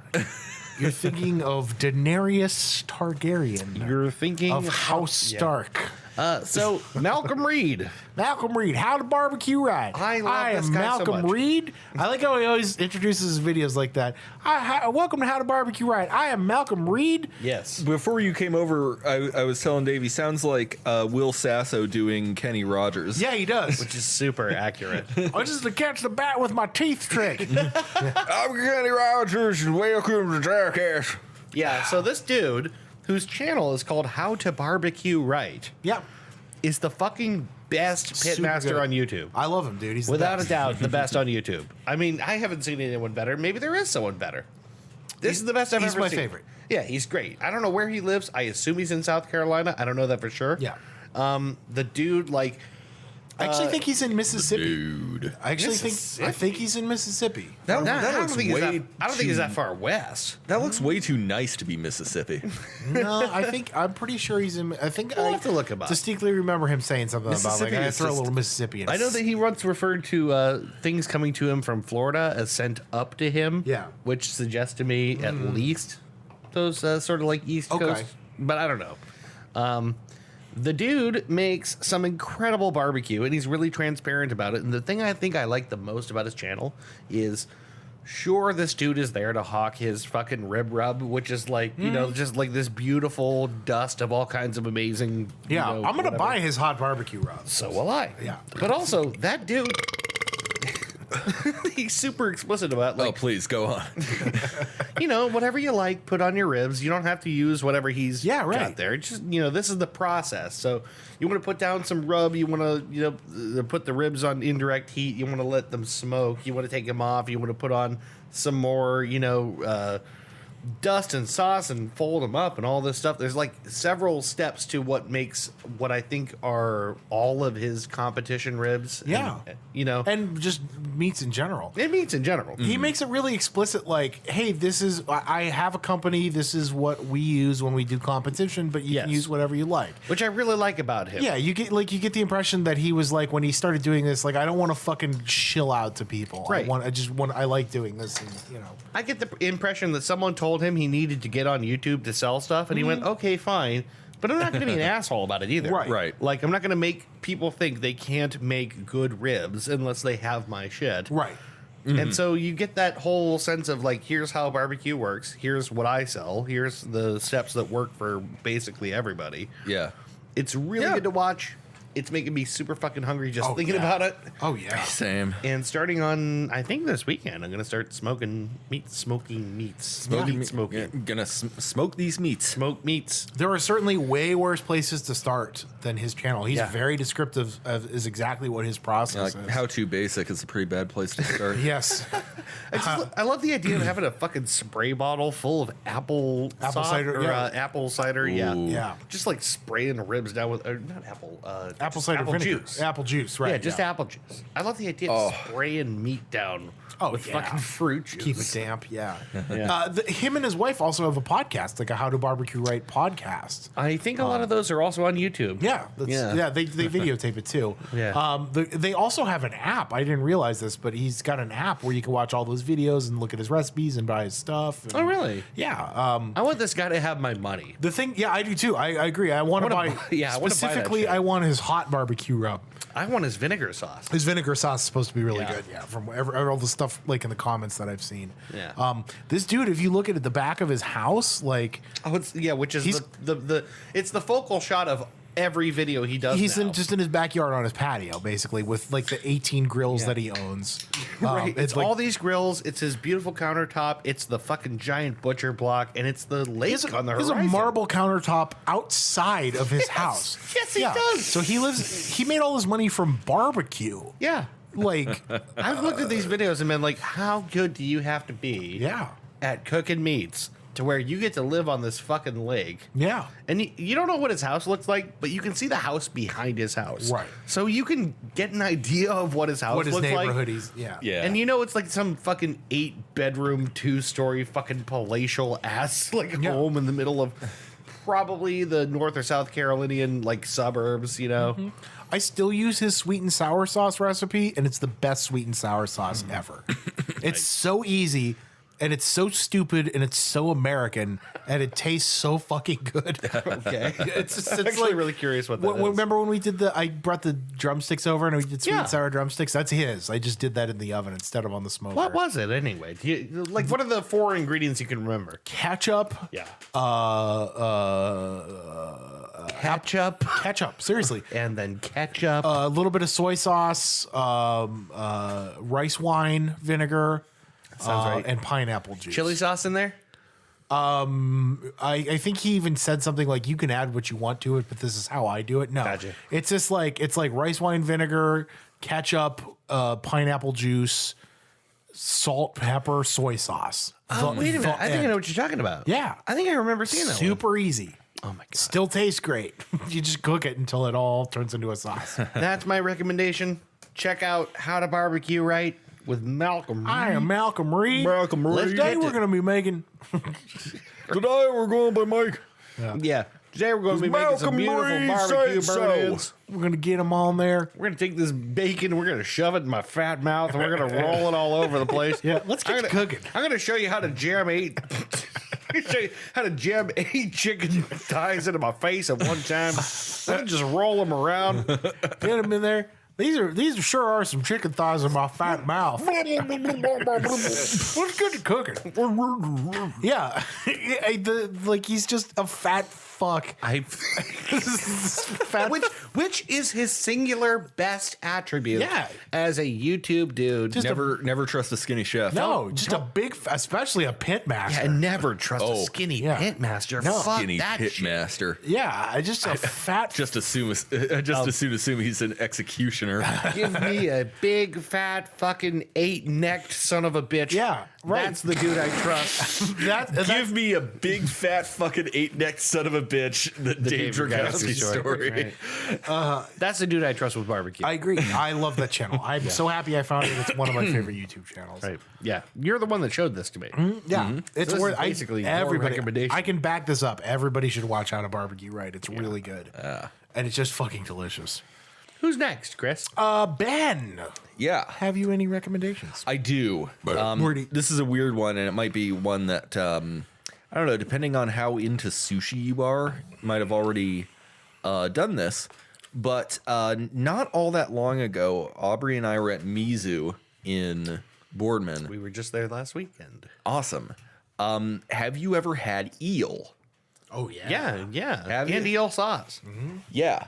Well, the eel sauce, you can gotta take or leave. But I was, I'm one of those people. I'm not as adventurous as Aubrey is in terms of sushi. She'll eat like, she has a story about being at like Disney World or someplace and having like the octopus that's like still moving and like just popping that right in her mouth and That's enjoying the reactions of people around her. And I had never tried eel until a couple weeks ago when we when we went there. It just melts in your mouth. Really, and complex too. It's a robust flavor. Yeah. It's a very, very robust flavor with it's not even like savory. It's not like salty or fishy or anything. It's just a nice, solid, meaty taste, a little smoky, and it just melts in your mouth. Almost like portobello. Yeah. Really Oh, earthy. really? Yeah, really rich. Yeah. A little more That's- decadent than, you know what I mean? Sure. It's got to be fattier by its yeah. its nature. Oh, it yeah, has to be. Absolutely. Yeah. It's like imagine a seafood brisket and you've got an idea of Were you under the sea? And did one bite your knee? what? No. That's amore. That's amore. God damn it. No, so that was when I you might remember I think I sent a message to the group about sake and how I hadn't had sake in years and years. Yeah, right. Which sub recommendation. Have some sake sometimes, some like good hot sake that's it's served piping hot. I kind of regret that when Christy and I went for our anniversary dinner, we didn't get any sake, any beer, nothing. No alcohol. No alcohol. I did a Pepsi. She did water. We mostly focused on the sushi, which is fair enough. But Share a little one of those ceramic bottles of sake. We at should least. have. Yeah. we got some really good sushi, so that's beside the point. Yeah. So yeah, my recommendation, because I gotta be real, I haven't been playing very many new games lately, so I don't have a game to recommend. That's weird. This I know, right? I've been playing Yakuza Kiwami, which is the remake of the first Yakuza game. Yeah. But it's functionally not all that different from Yakuza 0, so I can't like really recommend it unless you like really liked Yakuza 0 like I did and you want more. It's not a base recommendation. It's kind of a second layer recommendation. Sure. But it occurred to me that I tried eel a couple weeks ago and it's something I'd never done before and I highly recommend it. I was talking to someone at work yesterday about eating eel and visibly repulsed her. Which is one of the best reasons to eat eel. Yeah, Is to alarm people nearby you. me and another coworker of mine we've both been trying to convince our coworkers to eat sushi outside of their comfort zone. Like the woman I was talking to said she'd be comfortable with like a salmon sushi because that's like a familiar taste and everything. But I'm like, well, why not go further? Why not go for like, the crab and fish roe on the top and all that, As someone who had to do that for themselves, I understand that. But like, Sure. Yeah. But once you get out there, there's such a world of flavor. If you enjoy cooking, there's such a world of flavors that you should Yeah. try and experience. Yeah, It's and worth it. and sushi is perfectly safe. Oh, which yeah, is, which is absolutely. remarkable. Like I when I first tried sushi, I was like 12. Yeah. and I could only do a piece or two, and I was like, I can't. But then no more dangerous than eating a sunny side up egg. sure, and then Possibly less. depending. Possibly less. possibly less. Yeah. Yeah, especially if you order from someone really like if you go to somewhere like Mizu, like a good reputable restaurant, they're gonna get the insanely freshest stuff that they Oh, can yeah. get. Oh yeah. Like I would trust that before I would trust a And then, random egg that I didn't know anything about. Hanami over on Raccoon. We go there all the time, Aubrey and I. You guys have you guys regularly go over there. Pretty regularly. We went there for our Valentine's Day dinner, actually. Nice. We went to Hanami. They always treat you right there. And the sushi's always fucking delicious as hell. But yeah, it like Chris said, it's one of those worlds of flavor. Oh, hi, dog. I bumped his It's snoot. just edging in on you. Yeah, it's a whole world of flavor that if you've never tried it before, there's nothing to fear from it. Right, really. yeah. The only reason if you've eaten fried calamari, you can do octopus sushi. I've never done octopus. I think as a texture thing, it wouldn't. Actually, I think eel is much easier to eat than calamari. Calamari is typically, no matter how well it's done, it's way chewier. Yeah. If you've hard to get through. If you've eaten brisket, you can eat eel. Yeah, right. It's a surprisingly easy meat to get used to. Yeah. It's just people think of like the living animal, right, and think of how slithery and slimy it is, and fair enough. It's I'd imagine a bit off-putting. Yeah. But when you get it, it just looks like an ordinary smoked fish, and then you eat it, and it just melts in your mouth, and it's so good. Well, you know what's interesting about that? It's like when you think about a fish, when you think about how a fish is prepared, it's cut in half, and all of its guts are pulled out, and then you're left with just like you the meat of the slice animal. the meat off the side of its rib cage. Right, the head comes off, the guts come out, you're just left with fillets. Right. With an eel, you're left to just picture this big long tube, and then only just cutting it into segments is what you think of in your head. But of course, they do the same thing with an eel that they would do with any other fish. They remove the guts of the thing, and you're left with essentially fillets. Yeah. Sure, they don't even extend that courtesy to lobster, but we're okay with lobster. They just serve the thing in its fucking carapace, and you just you scoop it out with a tiny fork, dip it in butter, and eat it. Right. Yeah, seafood, and I guess eating meat in general is pretty weird. And I understand how it can be a bit off-putting if you go into it understanding that it's raw. Seafood is It's fucking raw. the space of food. It's like crazy alien weird shit. Especially when you get into Japanese stuff, because then you have shit like sea urchin roe. The urchin, right? I heard sea urchin is really good. I want to try sea urchin soup where they serve it to you in the sea urchin. Ooh. Yeah, I heard it's really I'd good. eat that. Yeah, the sea urchin roe, sea cucumber is something Cucumber. that shows up in Japanese cuisine, which it's not plant life. It's sea cucumber is an animal. Will you guys eat caviar with me? I wouldn't mind. I've I've eaten roe. I'll eat cucumber. Yeah, I've had roe. I've had tobiko. Not cucumber, caviar. I'm gonna order some caviar. The next big celebration time. Yeah, I've never like birthday or something. I'm gonna order caviar. I've never had caviar just on its own, but again, like roe on top of sushi or tobiko. Yeah. Yeah, the Japanese get real crazy with it because it's a series of islands. You got to use everything from the sea that you can. Yeah. But then you've got Europeans have foie gras and truffles and Foie gras is delicious though. I've never had foie gras. It's really good. I can kind of imagine how it would taste. It's like butter. It's just like butter. I can imagine. Yeah, like I imagine something really savory and melty.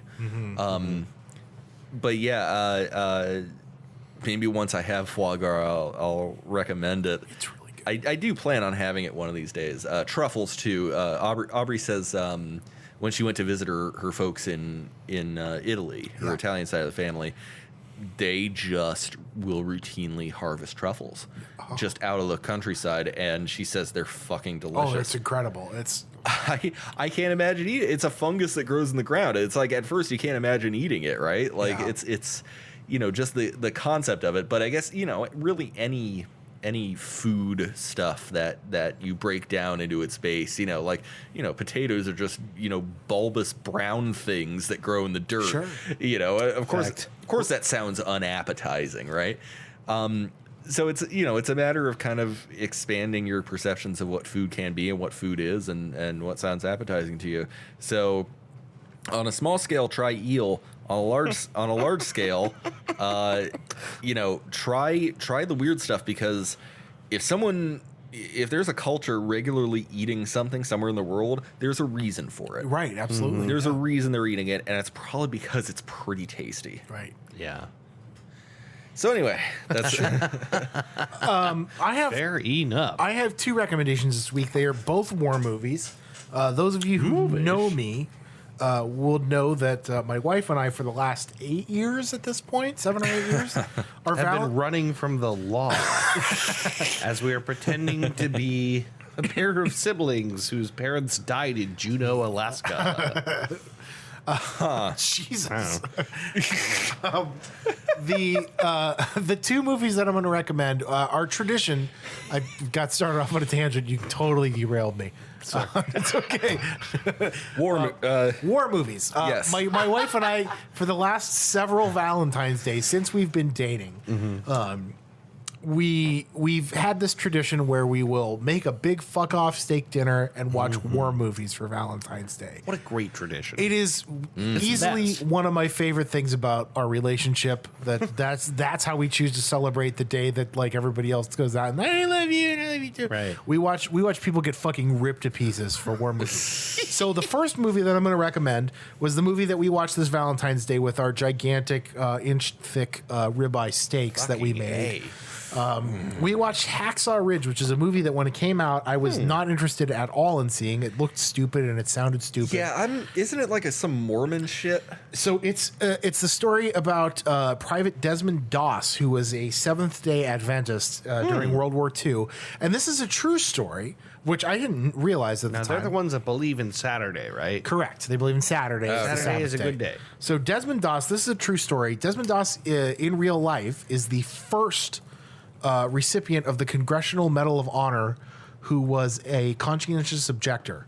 Which is to say that he went through basic training in the Army and fought the JAG Corps, basically, for the right to participate and go through basic training and serve the military without picking up a weapon. And he did, and was shipped to Okinawa and took place in the Battle of Okinawa, which was, if for those of you history buffs, Pretty challenging place to not pick up a weapon. nicknamed the Typhoon of Steel, one of the most bloody battles of the Pacific Theater, a battle that, if I remember correctly, my uncle Chuck fought in. And was one of the few who was very lucky to make it out of alive. Most people did not make it out of the Battle of Okinawa alive. It was a bloody, horrible battle. The movie's called Hacksaw Ridge because the ridge that you had to climb to make it into Okinawa to get towards the mainland is this gigantic cliff face, kind of like Pointe du Hoc was in France, where they had to scale the side of this ridge to make their way up and try and take the island, which was basically Okinawa, if I remember correctly, geographically was the last major defense point before the mainland in Japan. So the story's about Desmond Doss. Goes through his, how he became interested in he was a medic, he was a combat medic, how he became interested in the medical field, how he met his wife, and then how he went through basic training. And then the last basically third of the movie is him going into battle in Okinawa, which is a horrible battle. And it's just a lot of people being ripped to shreds, basically. As opposed to all those pleasant battles throughout history. Right. Yeah. Right. Yes, The ones that the were Battle of Mount Bubblegum. jolly romps. Right. But this is like a particularly fierce. I don't want to spoil anything about this movie.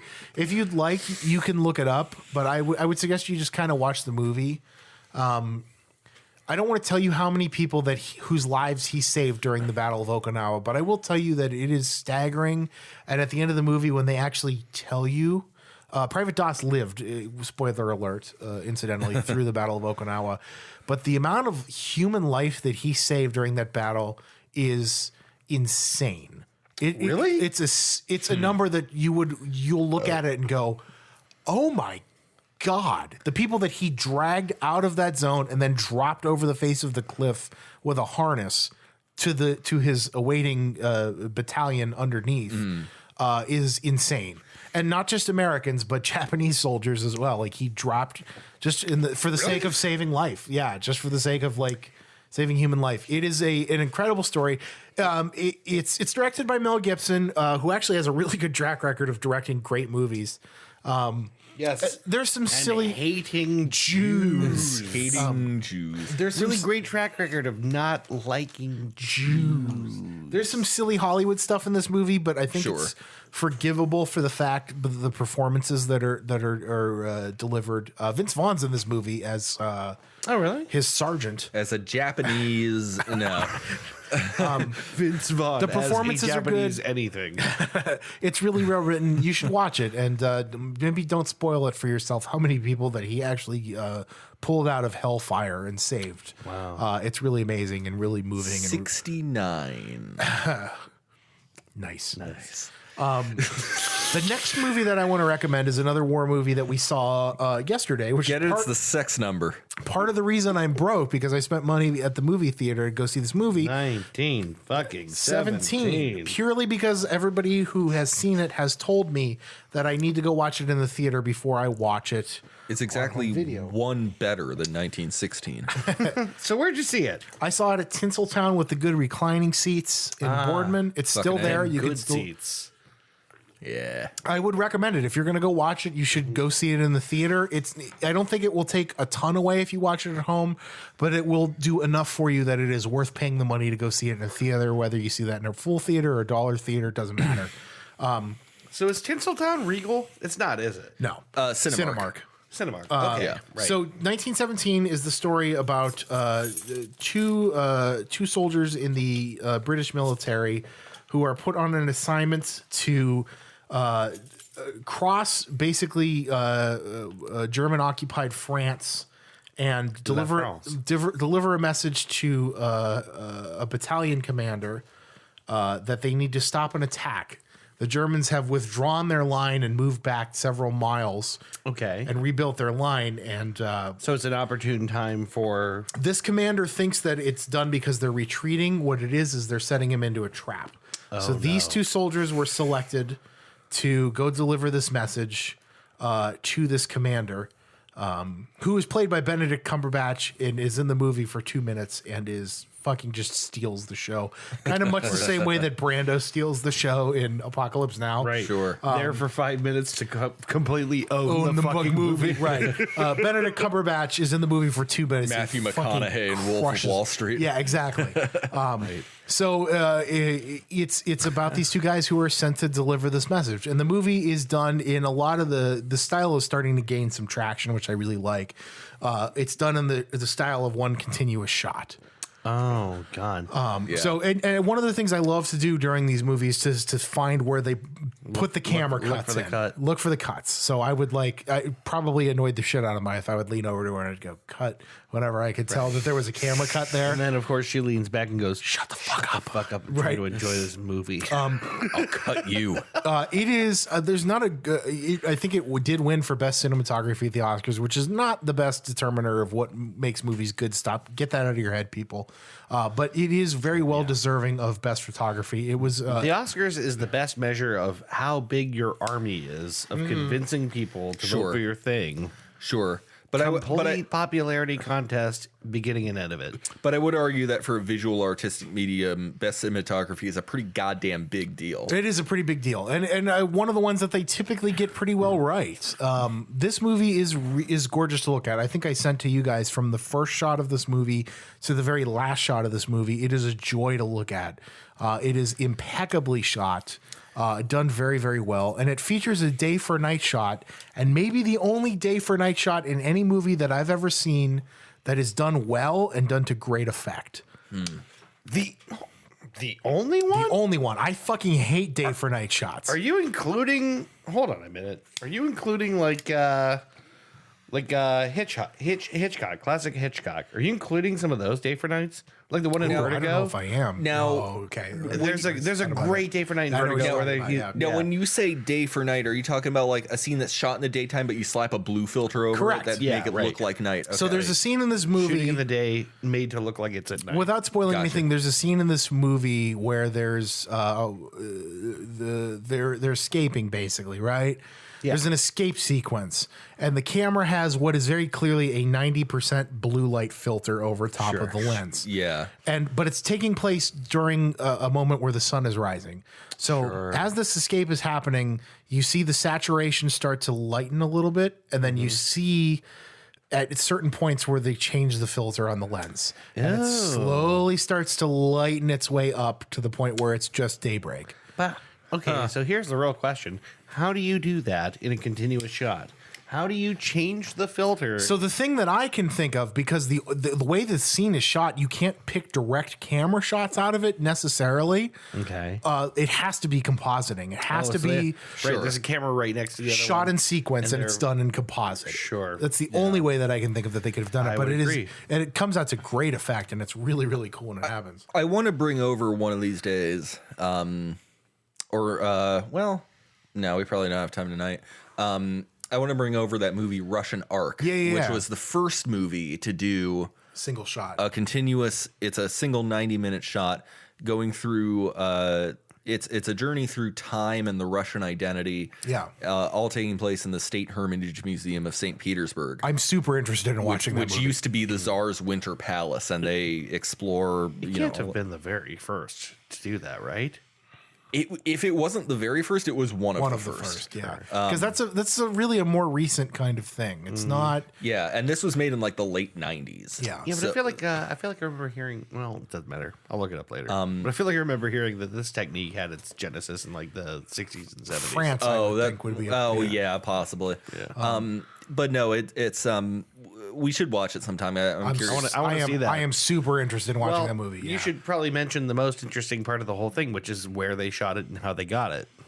Right. So it's the State Hermitage Museum in St. Petersburg, which used to be the Winter Palace of the Tsars. Yeah. The thing is, they only gave the filmmakers it was either 24 or 48 hours To film to use it, because it's a full-time museum, Right. And they managed to knock this entire thing out in 3 takes. Wow. That's impeccable. For like a 2 or 2.5 hour movie. Yeah, it's like an hour and a half, hour 45. Sure. That's impressive. But it's like one take, someone tripped over gaffing wire. Right. Another take, someone missed their cue to come on or forgot their line or something. And then the third take, they nailed it. They nailed it. It was like just in the nick of time too. My old gaffer. They had like Done tripping him up, my old gaffer. So I feel like can't bring this up without bringing up Birdman, because I know technically how difficult Birdman was to film, because there are shots in that movie that take, I think, upwards of 20 minutes of continuous sequence. Oh yeah, that whole movie is not one continuous shot. No. but many scenes. It's heavily are 20, edited. 20 to 30 minutes of. Yeah, there were certain takes in the movie that were very long, and I know that those took more than 3 takes to get correct. It's not easy to do. It's that. very hard to do that. Right. I bring up Birdman only to bring up that in that movie, which I love. I love Birdman. I think it was a really good movie. That film, the camera movement is very, very loose and kind of lucid and moves with the characters. Yeah, dreamy, floaty. Very dreamy, very floaty. In this movie, which is done to be filmed in that single continuous take style, the camera movement is very precise and very direct. like herky jerky. Not herky jerky, but Just like move to here and hard stop. no, it's very flowy, but it's done with purpose. Whereas in Birdman, I feel like the cameraman was kind of moving with the actors as the scene progressed and was kind of doing a lot on the fly. Right, This like movie the camera is doesn't done. seem to land anywhere on purpose. Yeah. It just goes. This movie is quite the opposite. It feels very direct and very. When the camera stops, you know it was meant to come here and stay here. Yes, for a moment. exactly. So I feel like there was a lot of coordination that took place for this movie. It is. I don't think it's a perfect movie, but I think it's very close. It's a joy to watch. If you're a big fan of cinematography and how camera movement and camera filtration affects a scene, it is a very, very.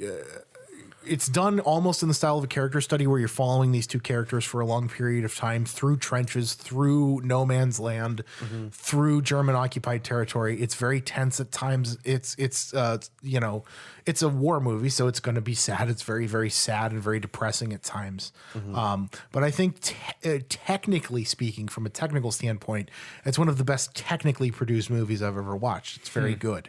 And it's worth a watch. So I think if you have the chance, you should go see it in the theaters, whether you see it now for full price or in a couple weeks, I'm assuming at the dollar theater price. It is worth it. It is done very well. It's a very good movie. Yeah, I got to see that in theaters. You should. I You have should. to. It's very, very good. It's very well done. 1917. 1917. Awesome. all right. Gentlemen, have we learned anything? Yep. I learned that drug must be stopped. Me too. I wrote, we have to stop drug at all costs. Stop drug. 2020. I learned that Phil Kessel's hot dog eating ass is worth some money if you have his card. That's right. I learned that Antonio, one of my coworkers, is irresistible to unsuspecting customers. I learned that I need to listen to some more Talking Heads, apparently. Yeah, dude. Oh, fuck yeah. You guys know these songs, I don't. I learned that Marie Curie talks like Mr. Freeze. I learned that In my head, apparently. I learned that Marie Curie sounds a lot like Benjamin Button.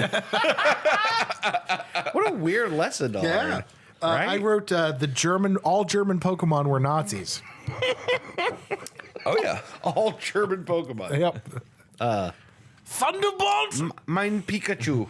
I learned that what the fuck? The Black Lotus card in its first edition is worth $250,000. Yeah. You know what? The last one sold for 166. I over. That's still, if any of them sold ridiculous for amount this of money, much, yeah. that's insane. That is only half as much debt as Darkside Phil is in. Oh my god, that's so fucked up. $500,000. That's insane. How hard do you have to fuck up your personal finances where you're $500,000 in debt? 130,000 of that is from 14 different credit card debts. Oof. Wait, Okay. what? So I'm in Wait, credit card debt, but I'm not in anywhere near that much credit How card many? 14 different credit cards for a total of $130,000 of that $500,000 debt. Oh my is what I God. read. Okay, Yeah. wow, that's upsetting. I learned that Poor bastard. you should eat a lobster because it is the king of alien meat. Yes. Oh yeah. I wrote that Guy Lafleur is a disco god. Yeah, we got to listen to. Guy Lafleur. I got to put a song on for you guys. Guy Ledouche. I learned that Douche. we will never know how many died at the Battle of Mount Bubblegum. That's a recent one. I think that's all I have. Have we anything else, gentlemen? I think it's time to wrap this one up. We're right at it. I gotta let the pee fall out. You got to do it. Make the pee fall out. So we will be back next week with maybe a guest, or maybe Ben hosting, or maybe not next week even. Or maybe we'll never be back. Maybe we'll never be back. Maybe You we don't will know. all fall off of a cliff and die. But in any case, we will be back with possibly a guest next week. If not, it will be Ben. This has been, I think, since the first season, the first time we've started without a guest in the first 4 episodes. This has just been us enjoying each other's company. Yeah, So, Gosh, I wonder what that means. it means People we're hate us. Maybe nobody wants to hang out anymore. no, we're getting back to our roots, dude. Sure. Let's call it that. Thanks for listening. I gotta pee. All right. Good night. Bye, everybody. Good night.